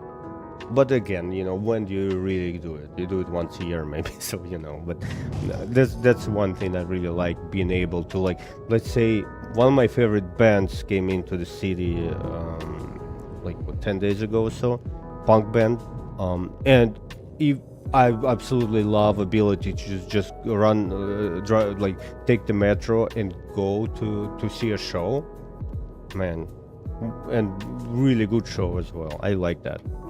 So I think the best for me, I would be considering like moving away, maybe an hour and a half away from a city, a little more than an hour. For me, it would be absolutely amazing, because I feel like we could go back, hang out, go to a good restaurant once in a while, but then you don't need to deal with all the bullshit what's going on in the city. Okay, Backslide is pretty good, but it's only 21%, so we're not even gonna bother with this route. I figured, yeah. Guys, he says his international airport is by the micro center, 7 hours away. 7 hour drive. Yeah, that's it's good to maybe have ability to go places, but at the same time, I feel like kids and like raising kids and just having a family in a smaller city is just better. I don't know. What do you guys think? Like, at some point, I think it's good. Everybody should move to the country and get a little bit of land. The ships, I mean, I'm definitely looking for my Perseus. I purchased it last year. So Perseus and Arastra. I have two ships which are not in game yet. What I look forward, which I don't own, is maybe Zeus MR, because I like the way it looks and I feel like it's gonna bring a lot of cool gameplay. And honestly, maybe some new industrial ships. I'm looking forward to the ships which don't exist yet, or they haven't spoken about yet. But Perseus is the one I want, just because I bought it. Last year I melted a bunch of small ships I've got. Honestly, it didn't cost me as much as it cost now, just because I did the, I buy and sell and whatever. I figure out the way to get Perseus, because I think it's going to be locked by gameplay. Like, basically we would have to probably get some kind of rank with military in order for us to purchase a military ship like that. I know technically Perseus is like not military version of the Perseus, and it's accessible for other people to buy, but from experience of Elite Dangerous, I think ships like that will be locked by rank. Paladin looks really good. I think it's gonna be absolutely epic with how many guns it has.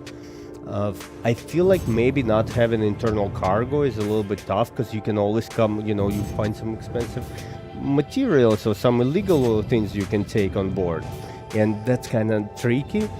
But for what it can do, how much power it has, I think it's gonna be absolutely epic. I think it's gonna be very nice, beautiful ship. So I'm looking forward towards to it.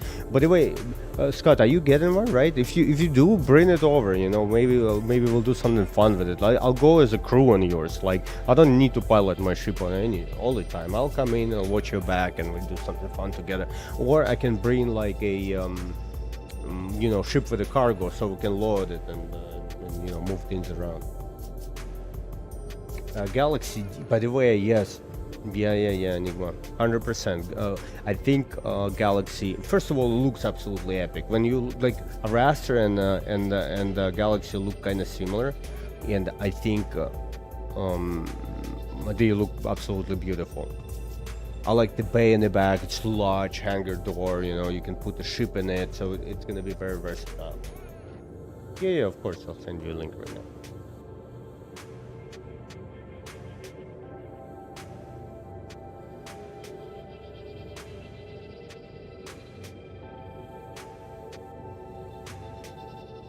Here you go. Yeah, hull ships are great. I know a lot of people make very good money. So guys, yeah, anybody who wants to stop by at Discord, feel free. I have a link here. I created a couple channels for public, so anybody can come in and just play Star Citizen, and you can play some other games. I have about 3 or 4 channels for the people who've been in the channel, just people I know in real life. But they do their whatever they play Rocket League or some stupid shit, so you know, don't worry about it. But you guys, everybody, feel free to come by. Everybody's welcome. Just I just ask you for one thing: just be respectful and just enjoy it. You know, everybody's adult. Just have a good time. You know. But most of the people, I haven't had any issues. Most of the people I meet are really cool, and I think that Star Citizen community is absolutely epic. Like we meet. Like every time I game, we meet a lot of good people. Of course, not once in a while you'll get someone crazy trying to do something stupid, but most of the time people are absolutely great.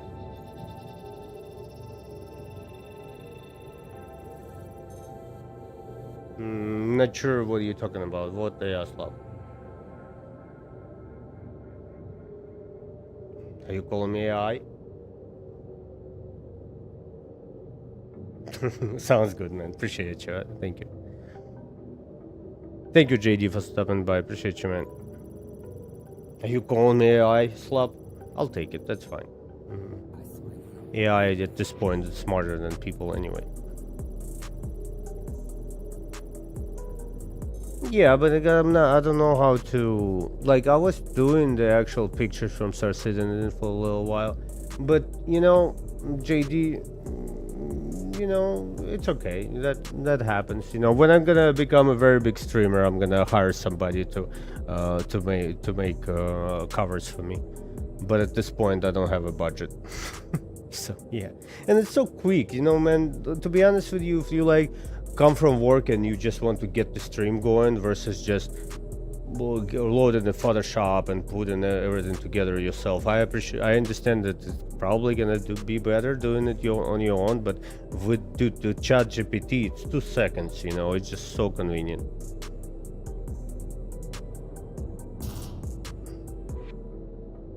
No, I have screenshots, but then you need to put graphics, you need to put text on it, you know, and then you need to spend time on it. But thank you for the suggestion, brother. I'll consider it. Thank you for your suggestion, brother. Thank you for stopping by anyway. Thanks, man.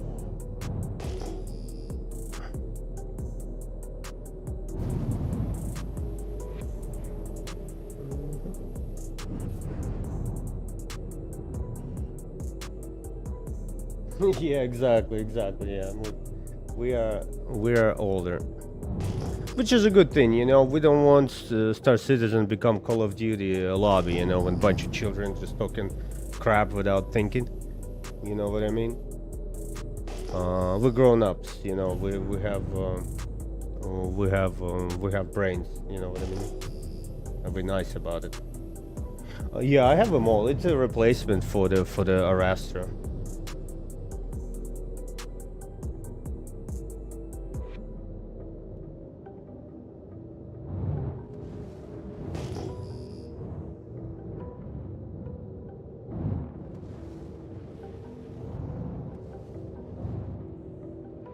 Man, AI music is an interesting question. Yeah, because I've watched that YouTube video of the guy explaining how easily you can make AI music, and you can just, you know, just tell it what you want, and then it's just gonna create amazing song, and nobody even gonna figure out whether it's just not AI. What do you guys think? We should regulate it somehow, because, like, let me be honest, guys. I write sci-fi, right? I've been writing it all my life, and I've been working on the book for a little while. And every time I sit down and I put things together, and I have papers everywhere. I write things down, and you're like, you know what? What's the point? Why am I I'm still gonna do it just for myself, because I just love doing it. I like writing. I've been writing. I used to write about magic before AI even existed. But now, like, everybody can come on the stream or comment on YouTube videos saying that it's AI slap, like you did, JD. And it's, for me, it would break my heart, to be honest, because I understand that AI can do such a good job, It's just mind blowing. Can you imagine someone who's been writing on all their life and they maybe not as popular, but they just working? And I'm not talking about me, but somebody else. There's a writer, right? They just write short stories, they write script, and they out of job because of AI. Man, I mean, I feel confident in my profession because I'm a wedding photographer. So a lot I do, you know, I'm artistic in that way. But I don't think AI will replace wedding photography because you gotta go and spend the day with the bride and groom and take pictures and whatever, you know, edit. With editing, maybe you can use some AI, whatever. But you need to be there to capture the day, unless you know we have drones flying around and taking pictures in like 5 years.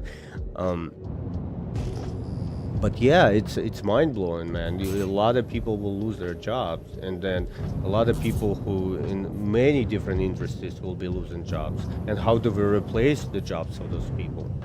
It's kind of tough. Like I was thinking about it because like I don't think my skill will be taken, but some other people might lose jobs because of AI, and it's kind of scary.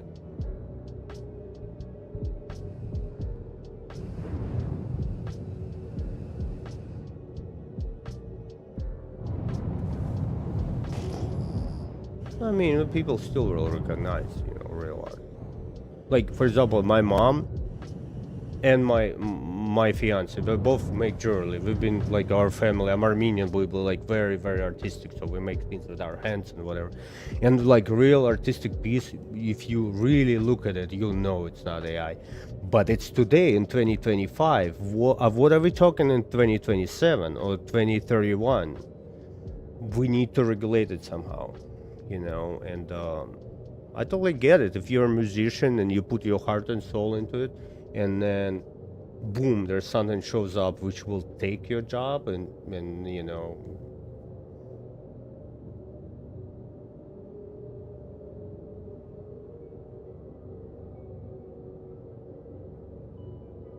Yeah, you and Enigma, you and me are safe, brother. We're gonna be okay, yeah. Yeah, I think we need to regulate it somehow. I just don't know how. Maybe AI will be able to recognize that AI has been used to make that, and then we have like a little label saying it's AI art.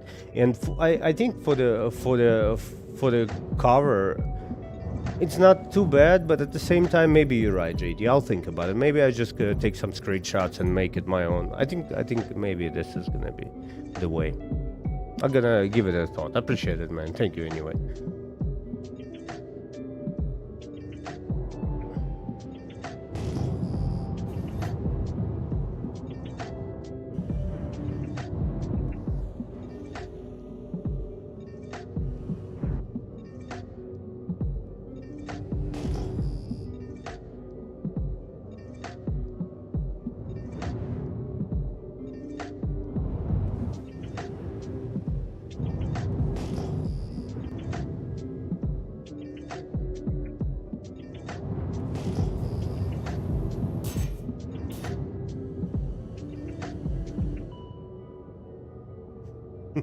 Exactly.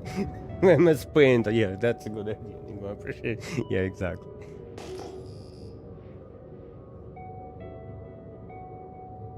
Yeah, but at the same time, you use tools, and you guys need to think of AI as a tool.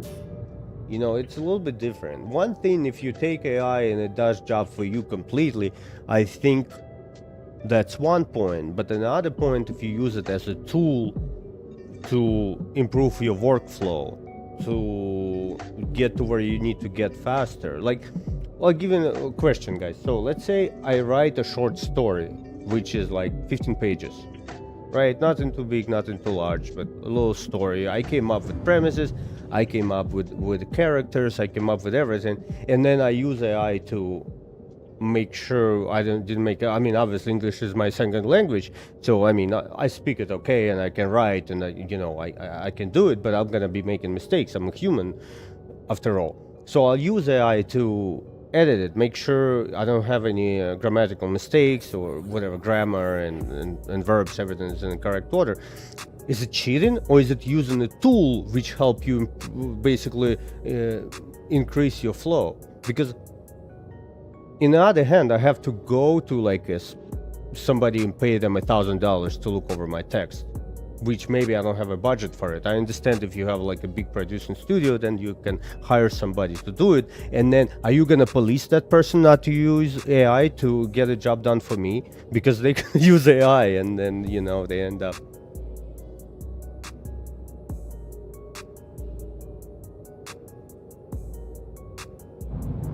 Yeah, exactly. And I think we as a humankind, we as a society have to decide what we're gonna do about it. We need to decide, and now it feels a little bit strange, just because we live in this little like time frame when it's like free for all kind of thing, and everybody do whatever they want, and we don't have, it's not policed in any way. So I think we should just wait, and we as a society need to decide what's our relationship going to be towards AI. But for example, guys, JD in YouTube chat, he doesn't like it, you know, and I get it, because I'm an artist. I know how tough it is when something can do a job like that, and you just, you know, mind-blowing how quickly it can do the job. And then people who don't really pay attention will never know the difference. So let's say I write sci-fi stories. Do I have to stop? I'm gonna do it for myself, just because I enjoy it, and then maybe once in a while I'll tell you a little story on the channel while we're playing together. I can tell you a little imaginary story, sci-fi story, and everybody will enjoy it. So I'm still gonna do it for myself. But the problem is, if there's a person who's relying, and the whole his family relying on the income from the AI, and then AI, not from AI, but from some kind of artistic activity, writing or you know, any kind of art, whatever can be replaced by AI. And now AI comes in and basically, you know, taking this person's jobs away, and then, you know, he cannot feed his family anymore. So we as a society, we need to figure out the way how we're gonna police it, and I think it's coming. Give it some time, because politicians are very slow, but you know, we need to figure this out, because unfortunately it's gonna put a lot of beautiful, amazing people in terrible depressions, because people who create art are sensitive. They're very smart, but they feel, and they can be get very upset, and somebody's taking their livelihood away like that. So I think it's common. I think we will be able to police it somehow. I just don't know how just yet. Exactly, Scott. Exactly. That's what I'm saying. AI is a tool, and I'm agreeing with you. Use the tool to benefit your art, and you need to, you know, and knowing how to use your tool. That's what it is. But then, where's the line when, you know, everything can be created with AI? And then imagine in your field, Scott, somebody else comes in and show you the work they've done, and they tell you that they done it themselves, but in reality AI created it. I don't know, guys. I don't know. I mean, it's an interesting topic, and it's good you guys brought it up, because I think we need to think and see where we're gonna go with this, because it's very interesting, terrifying at the same time. But guys, if AI will help us to find cure for illnesses, maybe help us to build a hyperdrive, we can go inside of our solar system faster, or maybe even, you know, you name it. In that case, do you blame AI? No, it's a tool. It'll help us to propel forward. And I feel like with quantum computing, we'll see in our lifetime, we're gonna progress with huge steps. I mean, I'm sorry, guys. I got my phone, you know, I got my first phone. I remember the time when I didn't have a phone, and then I remember the time, I mean, I'm not too old, I'm not that old, but I remember dial-up phones, and then I have the iPhone in my hand. So within our time, we are so I'd say we are so fortunate to live in this time, just because you get to experience all this happening right in front of your eyes, and we don't notice it because we live and we are all busy with work and life. We don't really notice it, but this is like the progress itself. It's just absolutely amazing. And people like Russian President Putin trying to invade another country, I'm always like, what are you doing? Just stop and look around. You can make this place so much better if you have a little bit of brain and then, you know, not trying to do anything stupid. Yeah, it's just we need to. It's very interesting topic, to be honest. Yeah, exactly, and we're so close to it. Yeah, quantum computing for sure.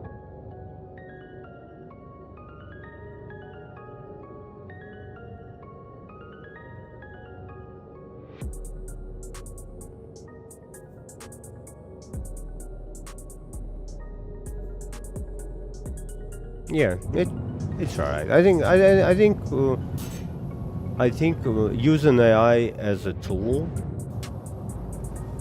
is good, but I've been in a situation then somebody comment on the video I made of the one of my short stories, which I spent freaking weeks to work on. And you guys, when you write, I'm telling you, you are consumed by it.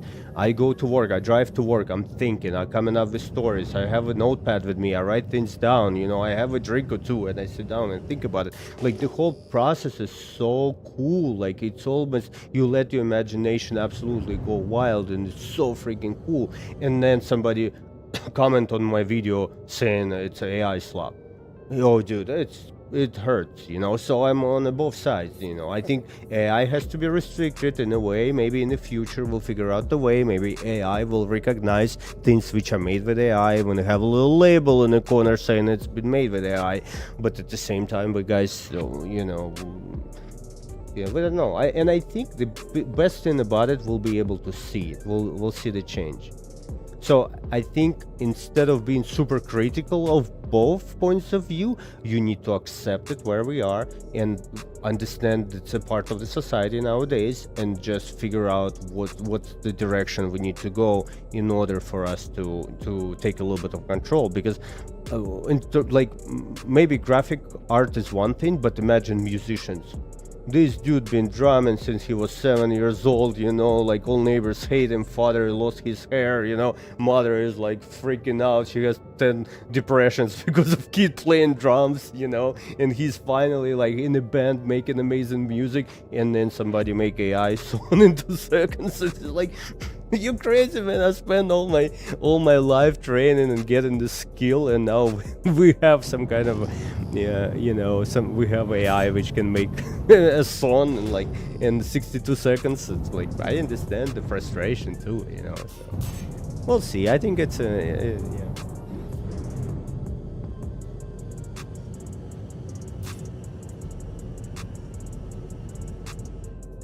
Yeah, that you see, in this case, JD, it's a tool.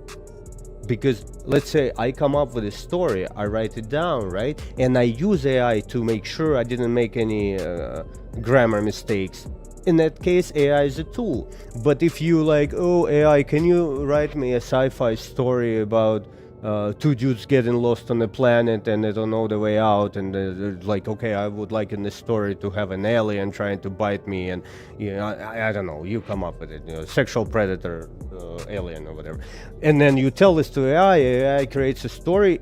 In that case, it's not fair, you know what I mean? So it's like, if you use it in a way as a tool, maybe it should have place for it. But if it's you know, I don't know, guys, it's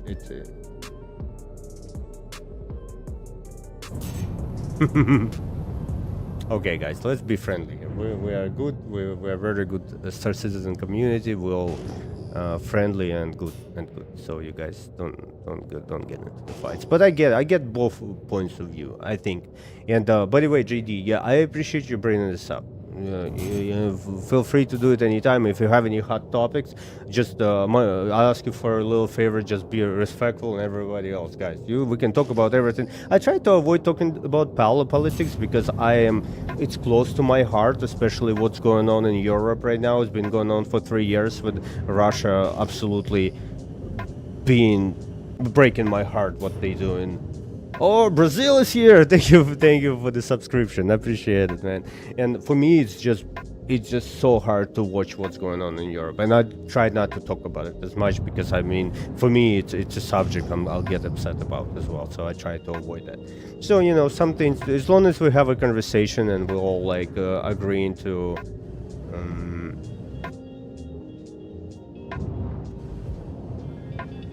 Scott, by the way, send me a link in Discord. I'd love to check it out, man. I'll send you some of my maybe photography and my family. I'm telling you, they make. My mom makes like it's more like art pieces for like, let's say it's like a theater show, and there are like you know, artists on the stage, and they have beautiful jewelry. Like big pieces, very nice, beautiful pieces. She's been making this for a while. She has a gallery as well.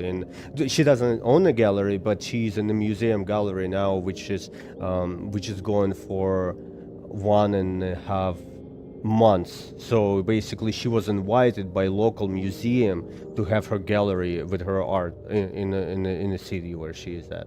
So I absolutely, dude, I love looking at the story. And Slava Ukraini, by the way, JD. Yeah, I agree with. But they see that's the thing, and that's why we have amazing Star Citizen community, because we can talk about things and be civil about it and give each other respect, and you know, I think that's the best thing. And bringing out a hard topic is not a bad thing, as long as we all can communicate about it. And I appreciate you guys for doing it. Thank you. And yeah, Brazil. I want to go one day, dude. I'm gonna go, and I'm gonna go during those dances when all these girls dancing with like beautiful outfits or no outfits. And my fiance, she'll go with me. She's down, man. She's down. She'll be like dancing and checking out the chicks with me. She's really cool. And yeah, I'd love to go, dude. Brazil is absolutely epic. I wanted to go. I want to go to Argentina as well. And there's so many places to visit for sure.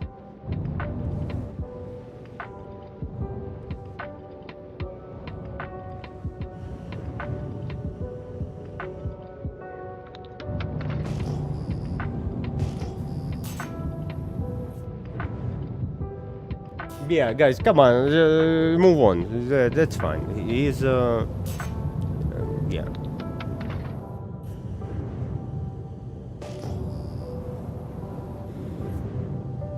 Maybe we're having too many silly juices today. You know what I mean? Okay, are we gonna find that rock or not? We've been floating in space for. That's what Star Citizen do. You know, like we don't really play. We just float and it's speaking.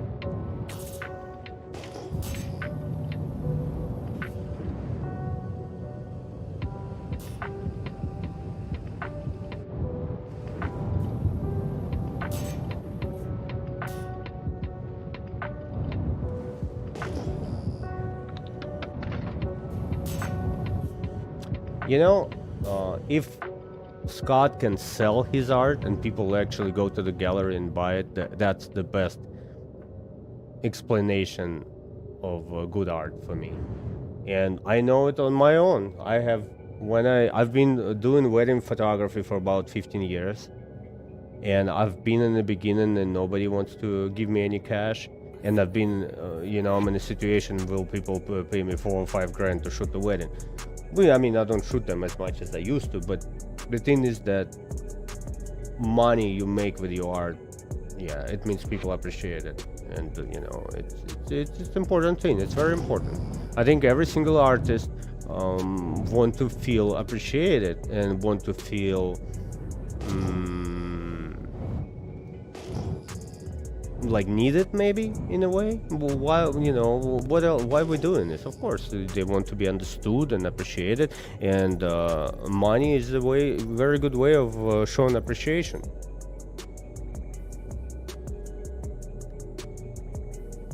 Okay, JD, I think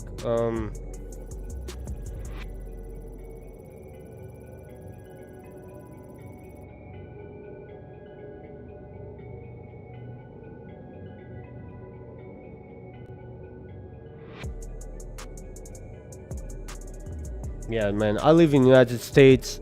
I'm for capitalism. I'm USA boy. United States, the best country in the world. Yes, I am.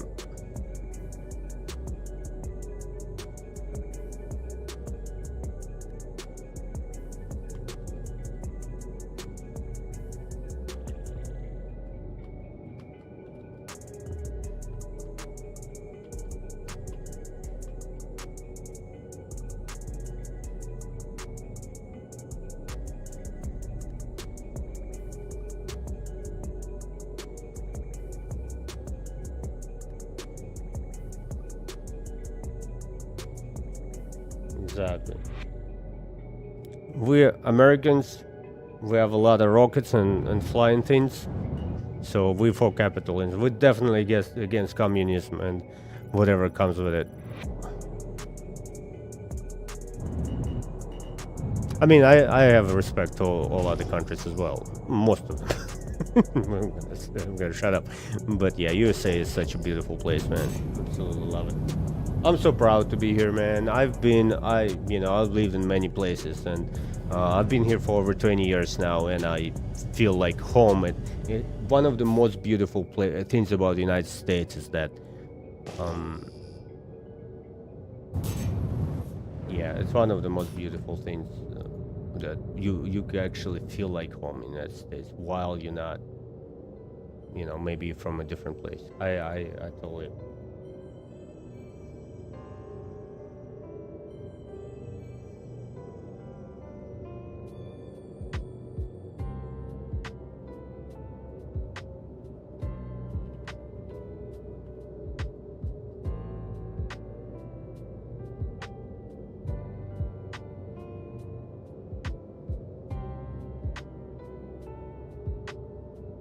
Yes, and JD, one more time, I ask you to be respectful. If you don't want to do it, it's okay as well. I'm just gonna, I would have to block you for that because, I don't want to do it, but I'm for being friendly and for good vibes.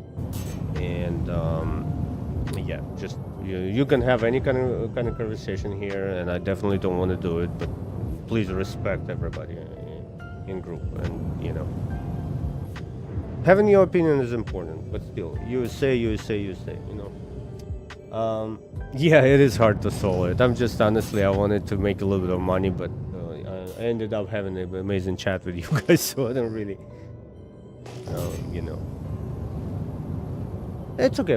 I did. I took my F8C for a couple of missions in the beginning, and I made about 250K right away from the start.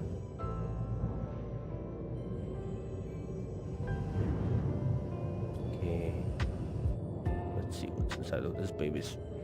They look kind of small. It is. I got used to it. Like, I know kind of, fast ways around it now. But yeah, it's definitely not.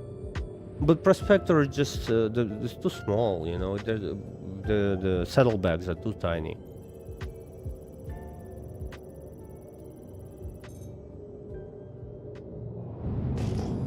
Man, yesterday we found Quantanium rock right away, like as soon as we left the station. Mighty mode off.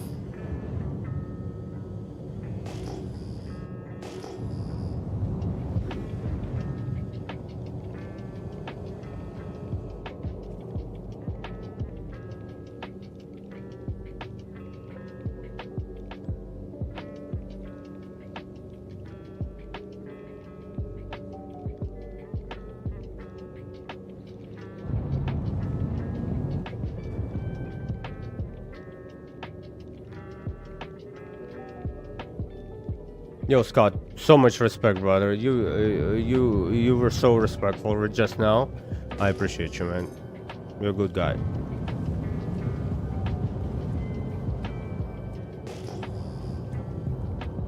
Because I thought you were gonna say something. I was close, yeah.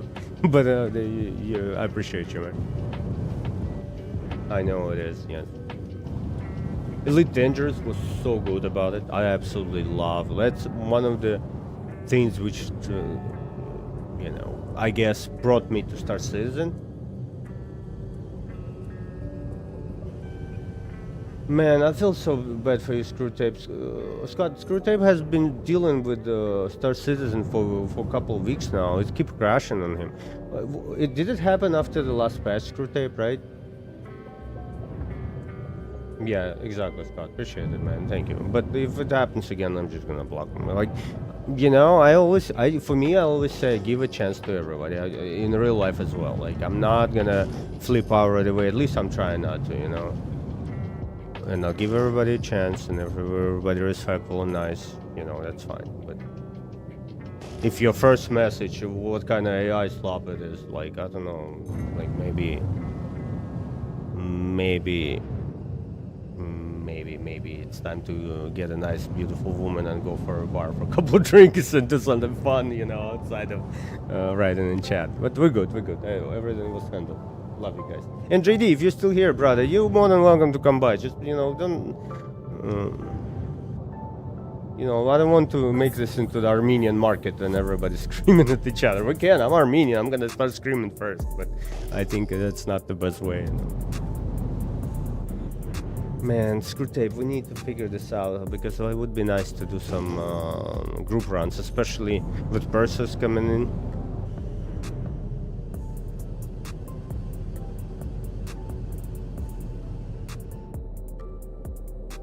Yeah, exactly.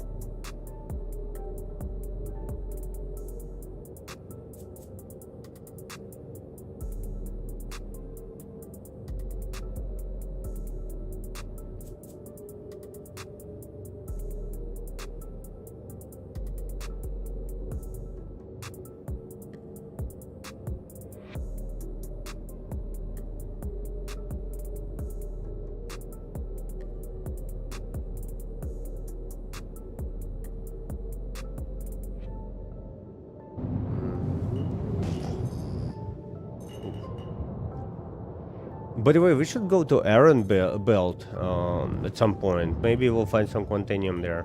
Maybe not tonight, because today is more like a chill, relaxing day. But we can maybe bring one more person with us and screw tape or you, Scott, if you want to hop in.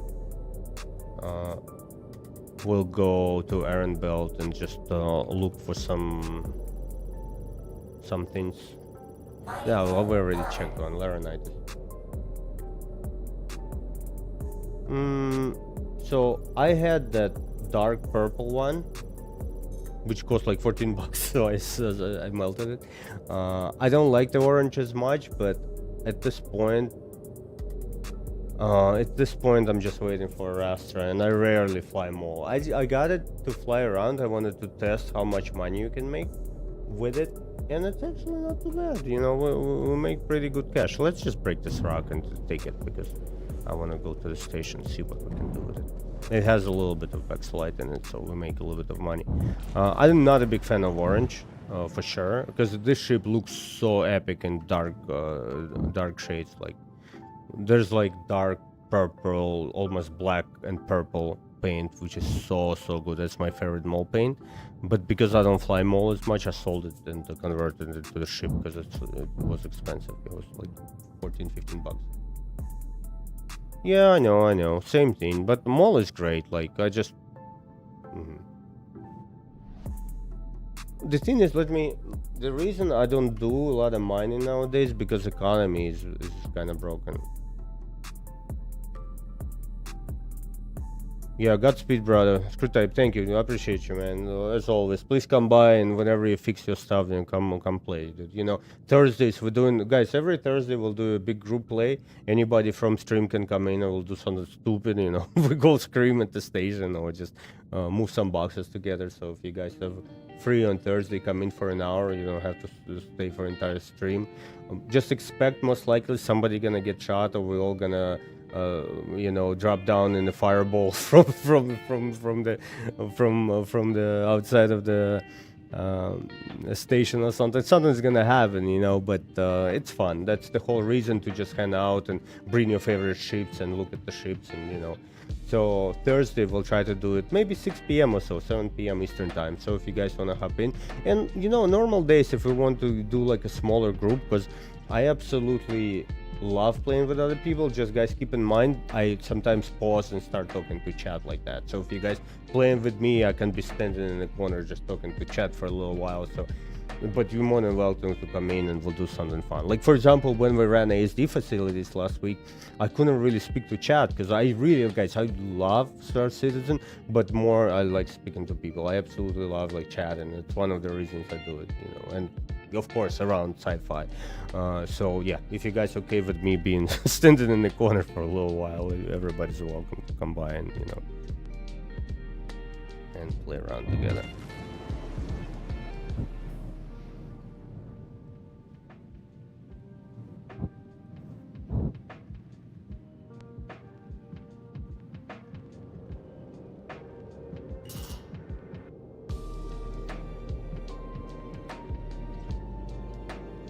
Yeah, same, you know. We could go get together and go to, I don't know, let me think. Go pyro, bring like a carrier and put couple.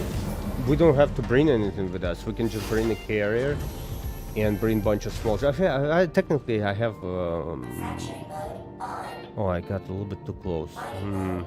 Should we go up a little bit? I think so. Let me change this. Go up just a tiny bit because it's gonna overheat quickly. But the rock is not too large. I don't want to be too close to it.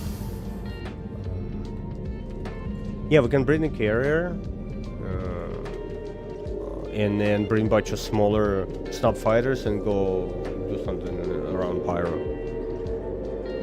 Unfortunately, ERTs and VHRTs don't pay as much, but it's good because we can do a little bit of PvE and then collect boxes, go sell boxes, so it's like a little bit of both.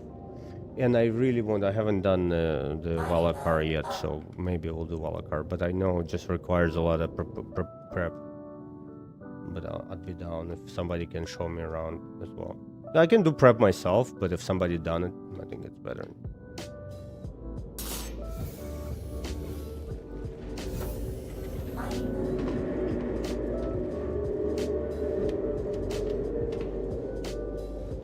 Man, mall has really good sounds because all the internals, like mining facility itself, makes a lot of cool noises. I really like it. That's what I'm missing. I was flying F8C another day, and I went to not Lorville. Oh my god, I'm losing my mind. I've been playing this game for freaking 6 years, and I forgot the name of the Lorville. Which planet is it? Hurston? Yes. I went into atmosphere on Hurston in F8C, and it's so cool. You know, I'm getting closer to the facility there, and then I have the Tobii eye tracker, so it's so cool. If you guys don't use it, get it. It's not too expensive, super fun. So I look through the window, and I'm flying in the little fighter, and I look through the window, a bank ship to the right, and I look through the window, I can see ground underneath of me, right? And we're flying in atmosphere, so I turned the other way, and I realized I'm missing the sounds. We need it. We are so missing the good sound in here. I need to hear, airplane touring through atmosphere, engines burning, like it's shaking. I want the thing to shake when you're in the atmosphere. I want more this, like almost simulator experience in a way. It doesn't have to be too crazy. Of course, it doesn't have to be like Microsoft simulator, flight simulator. No, of course not. But give us some, awesome feeling, the way it flies, the way it feels. The sound should be correct, breaking through the sound barrier, like whatever, you name it. I want maybe when you enter an atmosphere, it gets super loud in the ship, you almost can hear anything inside your ship, how loud it gets. Like, give us this, because yesterday I was flying last night, and I'm like, it's so freaking beautiful and gorgeous, and ship sounds okay, but we're still missing a little bit of this awesome feeling. Yeah, exactly, and make it to the level of like the best freaking experience you can get. Imagine you went to watch amazing movie in IMAX theater or whatever, or in VR, like, especially when we get VR, guys. I'm gonna be streaming in VR. We'll figure out like how to do it so it's not too, not a lot of movement, because I know it can get hard to watch VR, but I definitely upgrade my VR whenever we have it available for the game. And we need, like, the sound is so important. Like, you almost, like, I remember Elite Dangerous, when you when you're mining and you need to fire a bunch of rockets, or like little drills inside of the asteroid, and you wait, and it just breaks into many pieces. It's kind of similar with the way it's done here, but it's cooler, and the sounds are so good. And the sound in Elite Dangerous was so freaking epic. Sometimes I just stop and just listen to the sound. It was so good. Yeah, I hope we get something similar. Okay, 80 maybe still too much. We'll settle for like 70 maybe after it warms up. Yeah, something like that. 69. No, too much.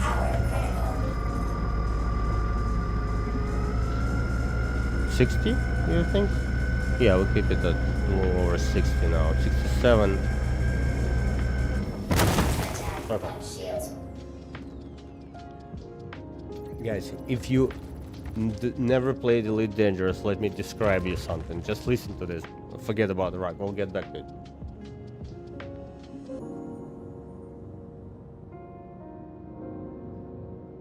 Yeah, we need exactly, especially in the atmosphere. I want those ballistics like getting hot and like ship would start shaking more. Maybe you see like broken shells from you know you fire an actual ballistic gun, so it means you have shells flying around. I won't hear them like making noise of the ship. We need noise, we need sound, 100%.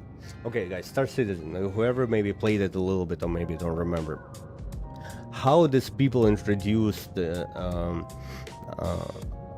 different race into the ship. So we've been playing, let's say, Elite Dangerous for years, and everybody knew about existence of the war with a different species they call Targoids, right? But they never been in game. And so what happened is, it didn't happen to me, but it happened to one person for the first time, and then it started happening to everybody else. If you guys know, you know what I'm gonna be saying, where I'm going with it. So this dude is flying in his crate, enjoying whatever, just going from place to place, just jumping from system to system. And he's far away from human colonized space, so he left and maybe spent an entire day flying around the universe, because universe in Elite Dangerous is not like here. It's not 3 planets, it's like absolutely one-to-one massive. I don't know, it's like generated all the time, so you can go for weeks without seeing anybody. So he's flying around, and we hearing on the news there's like a radio station in game which will tell you news, and they saying about Targoid activities, their activities from different species, but nobody, you as a player have never seen Targoid in game. We don't know it, you know, in the lore of the game that exists. Like they say, we know about one duel today in Star Citizen, right? So we know about Targoids, but we've never seen them. So this guy is flying in his little crate, and he's jumping from system to system. You would jump, turn your ship, like scoop out some more fuel if you need to, scan and set up the jump, let everything cool, and jump again. So during the jump, his ship turns off. Imagine, guys, you playing the same game for years, and you've never had a mechanic of the ship just turning off like that by itself. Imagine his reaction, like, what is going on? I'm just jumping, going through the jump, and just my ship go, all engines are off. And you just float, and so you're in your ship, and it's just moving slowly, and you pressing buttons, and you cannot get your engines going. You just floating, and you're like, what is going on? Like, what is happening? Like, is the game bugged or something? And then it's absolute silence when let me turn the music off so it's not bothering us. Absolute silence. You're in the cockpit, engines are off, no energy, no electronics at all. You lost the gravitation, so it's like kind of everything's floating. And it's in game, no, it's absolutely mind-blowing. And then out of nowhere go boom, and you're like, what is going on? And there's a ship coming out from like, it's so big, it's they basically shown in your, like, from your cockpit, you can see it moving down, in like kind of appearing in front of you. And the size of it, it's absolutely huge.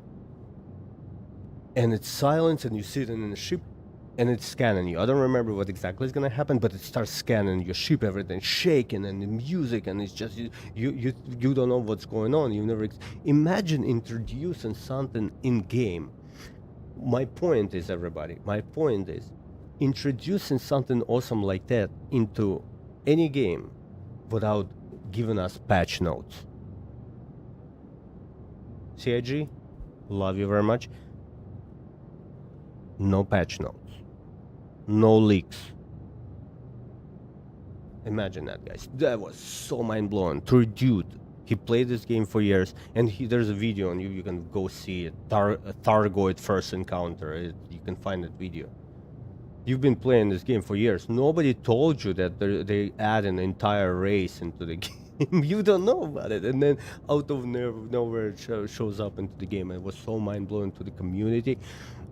Numbers were off the charts. Everybody went playing Elite Dangerous because everybody wanted to know what they are. And they start attacking the systems and attacking the maybe one planet and a station will get attacked by them. They would bring like swarms of ships and they try to destroy it, and then people would have to go and protect it. It was so mind-blowing because nobody really knew that it's coming. Maybe there was some rumors here and there, but it wasn't like, oh, here's a patch note of what's coming in 2 weeks, like Star Citizen does. And I wish we're gonna get more content like that in the future when we actually get some surprises in the game. And for me, surprises in the game like that would be so freaking awesome. Imagine you flying around some moon, right? And inside of your comms, somebody's speaking, oh, we crashed, come help us, what? We don't have any of that. Like, that would be cool to add some really cool things like that into the game as well, without really telling us. Like, you teach us how to use scanners, but don't show us everything. Let us find things. And exploration gameplay, I think, gonna be so good in Star Citizen. I'm looking forward to exploration. So we're just gonna take this rock and go sell it. I don't care what's inside of it.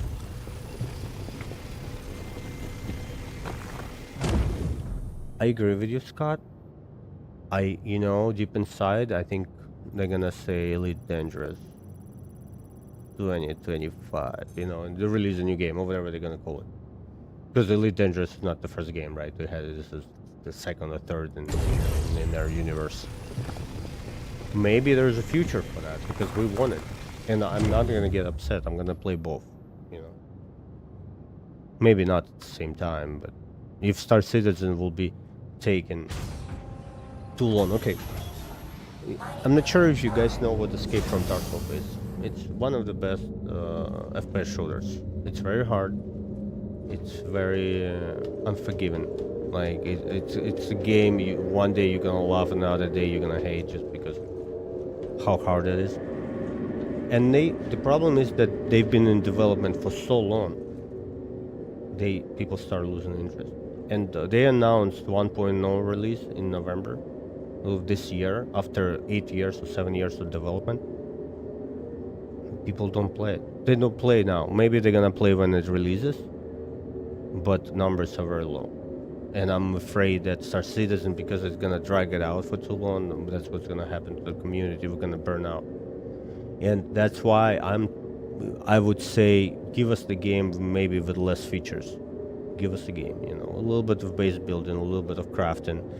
We don't need a space station in the sky right away. We'll wait for another year for it. Give us,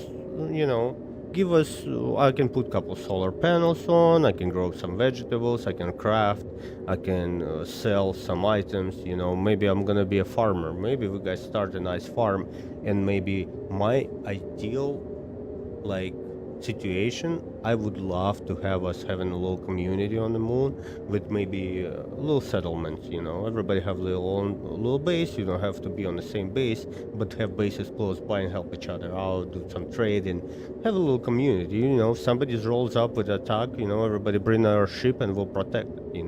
And I think that would be a cool gameplay, and maybe we'll do some farming, sell some maybe not very legal things you can grow. Who's checking? So for me, I advocate for don't try to do what you showed us last year at the CitizenCon, because you remember that base which float in the orbit, and you add another base to it and you grow it, and we're gonna be waiting like 7 more years for it. I'm sorry.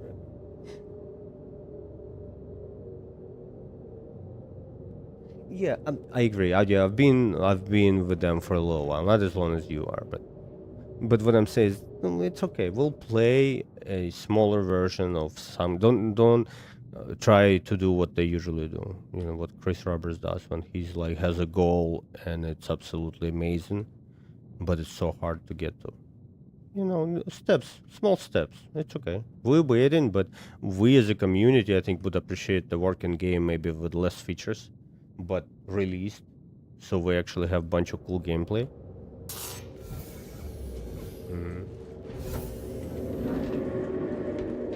I think we would like that. And maybe I'm wrong, but they should. It's democracy. Let them have a poll. Run the poll on their website and see, guys, would you like to have a game released with just a little version of base building and a little bit of crafting, but we're not gonna get 6 more systems. We're gonna just give you 3 systems as is right now. Like Stanton, obviously, Pyro and Nyx. And maybe most of us will say, okay, give us the game with 3 systems, and then don't give us 5 like you wanted, but release it in 2 years, not in like 16. I don't know, I feel like because it's been going for like so many years at this point. What, 12 years, right? 2013 you said. Maybe we are kind of, you know, maybe let's do 2 more years and then slowly release 1.1 on 1.01, 1.02, 1.1, 1.2, you know, some like other games are doing. It's just let us start building economy, you know, just give us a little smaller version of the game, which I absolutely appreciate them trying to build the most beautiful, biggest, and absolutely amazing game ever. But I think small bites is good. When you work on a large project, anything you do in your life, obviously I'm not a game developer, but anything you do in your life and your business or whatever, small little bites will get you a large piece in the end of the day, you know. So I think, I know maybe a lot of people don't agree with me. They want the big and the biggest and the best, which I do want as well, but I'm just afraid it's just gonna be very large. It's already the largest project ever. I'm so excited to play it. I'm so excited we can actually test it and deal with the ladder like that if it's not. Okay, let's go sell what we have. Make maybe 100k to 100k. I mean, this wasn't about money. We just had a nice conversation, so it was really, really nice. Thank you everybody who came by the way. I appreciate you all. Mining mode on. Okay, let's go to the station.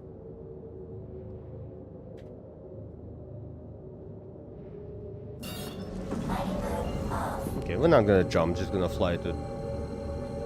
Surprisingly, Mole is really nice to fly for the large ship like that. I mean, it's medium technically, but look at the size of this thing. Look at this. Engines are so freaking cool. I like it in this configuration especially. And you have like little saddlebags underneath. This is where ore goes after you mine it. So it kind of goes to the ship and then goes into those saddlebags. And technically, if you have a larger vessel with you, you can take the saddlebags off and replace them with the empty ones, and send them for refinery. But we don't have a refining ships don't exist yet. We have refinery at the station. I'm gonna show you, by the way, if you guys wanna see. We're going to the refinery right now as soon as we land.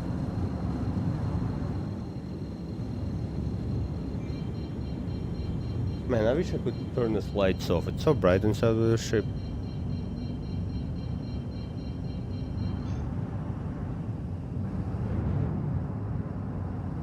Yeah, Scott, I'm so excited. I got myself nicer, like a larger table, because my table is very narrow. It's like L shape, but it's narrow. And I got myself 74-inch long and like almost 40-inch wide table. It's absolutely humongous. And then I'm gonna move my monitors, put my joysticks underneath of it, because I feel like it's gonna be such a good upgrade. Because I have all this cool, like I have really good keyboard, mouse, I have joysticks and everything sitting on this terrible table. So it's like I don't have space for anything. So I feel like I've been wanting to do it. And it's a little expensive. I mean, it has motors, but not too expensive. I got it on Amazon for maybe $300 something. It was on special, but usually you can get them for like $500. And you can bring it up and down. If you need to, you can stand up. If you're doing some work instead of sitting, you can stand up. I think which is a good idea. Because I do a lot of editing, and sometimes it's nice to be standing up and just, you know, not having your back to get too tired. Yeah, and I got the some other things like holder for the camera. My DSLR now is standing on the tripod and it takes a lot of space. And the light as well. I have like a softbox which takes a lot of space as well on a huge tripod. So like my apartment, it's not too big, but it's not too small as well. It's okay size. So like 1 bedroom, but very tall ceiling. It's really nice. And like freaking a fifth of this room is this setup here. It just takes so much space. Like I just want to make it a little smaller to look like more professional because I put things together. I have good stuff, but it's just like that. Do some nice wire management. I'm probably gonna do it this week if I have enough time, maybe on Friday.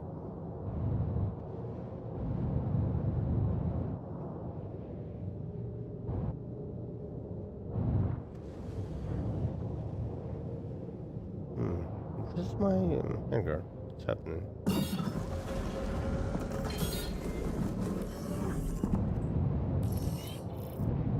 Okay, now it's working.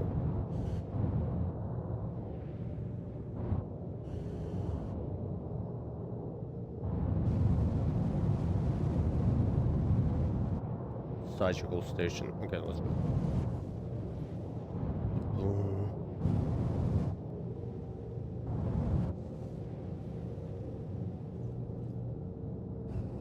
I wanted to play some Gray Zone. It's really cool. It's I don't know if you guys played it before. It's like a large map, DayZ style, like very big map, maybe even bigger than Cherna and DayZ, but it's in jungle.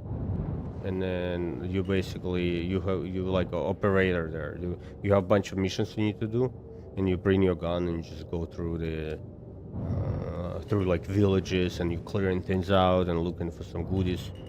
It's very hard, like it's not an easy game, but it's cool. Like I've been playing it a little bit once in a while.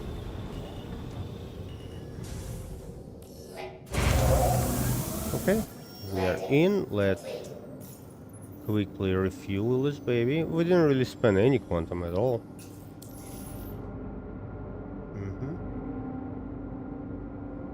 Okay. Engines off. Systems off.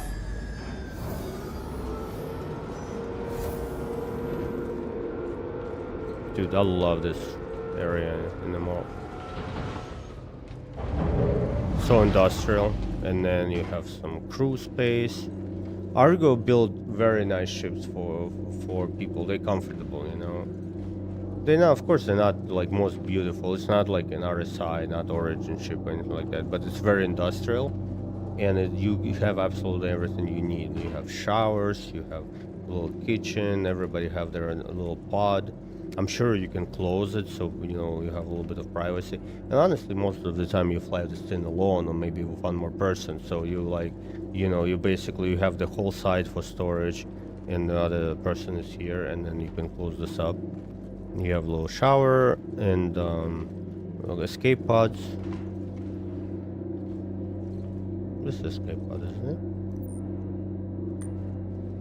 It's either escape pod or the suit, like work suit should be here. I don't know, whatever. Because sometimes they make beds into the escape pod, so it just shoots out of the ship if you get destroyed. I'm not sure. We don't have them in game yet, but they basically will take you to the surface probably of the closest planet, or maybe let you survive in space for a little bit until you get rescued. I'm not sure how they're gonna work. Maybe it's gonna be like a service which will come pick you up while you're in the pod, but we'll see. Yeah, I don't see the pod having so much thrusters to be able to navigate through space. It's probably gonna send a pin for the rescue, and then you will basically be able to produce some oxygen and keep you. We'll see how it works. I have no idea. We need to look into it. There's a really big, large kitchen. Really nice area here.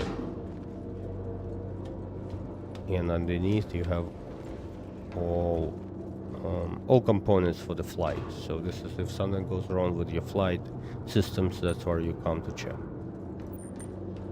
Okay, let's go.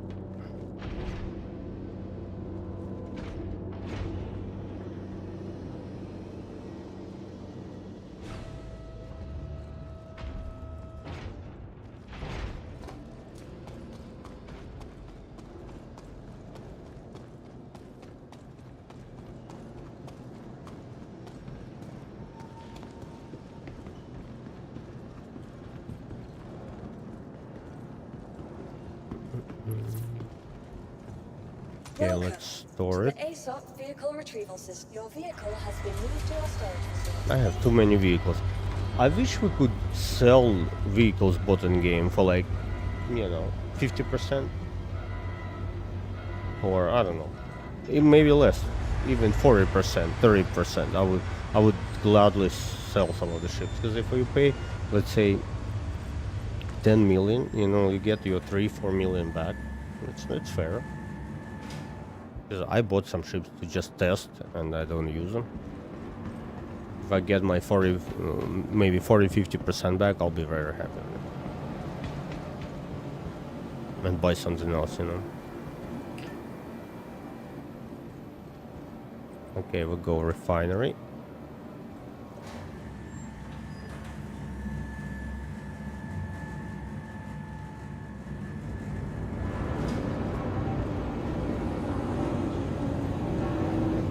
Sorry guys, stream. I've been talking a lot today, but we were having a great conversation. So anyway, next time I'll try to actually do more gaming, but sometimes it's just good to chat. We have really good people came by today, so it's. I think people are more. Oh, I will have water on me. So, most of the time people are important. I'd rather spend some time speaking with some good people, Especially, to be honest with you, nothing to do with Star Citizen. We need a goal, I need a goal why I make money. Why? If you give me a goal to make money, I'd have 10 million now. We just don't have a goal. I just make a little bit here and there. I'll make 100 here, 200 there, but so I just want to have extra bank if they add some cool ships to buy, or if Perseus will end up being very expensive to run. I'm not sure if we'll be able to make money with Perseus right away. Maybe doing some mercenary missions? I don't know. We'll see. This Perseus, you need to bring a friend or two. Like 3 people, that's what you want. Maybe 4. 140k, I'll take it. Nice conversation and 140k. So total we made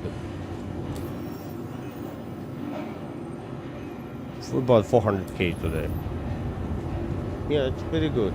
Nice conversation, 400k. We could have made way more, but we were just chatting, Okay guys, I think I'm gonna head out. I'm gonna watch some videos before going to bed.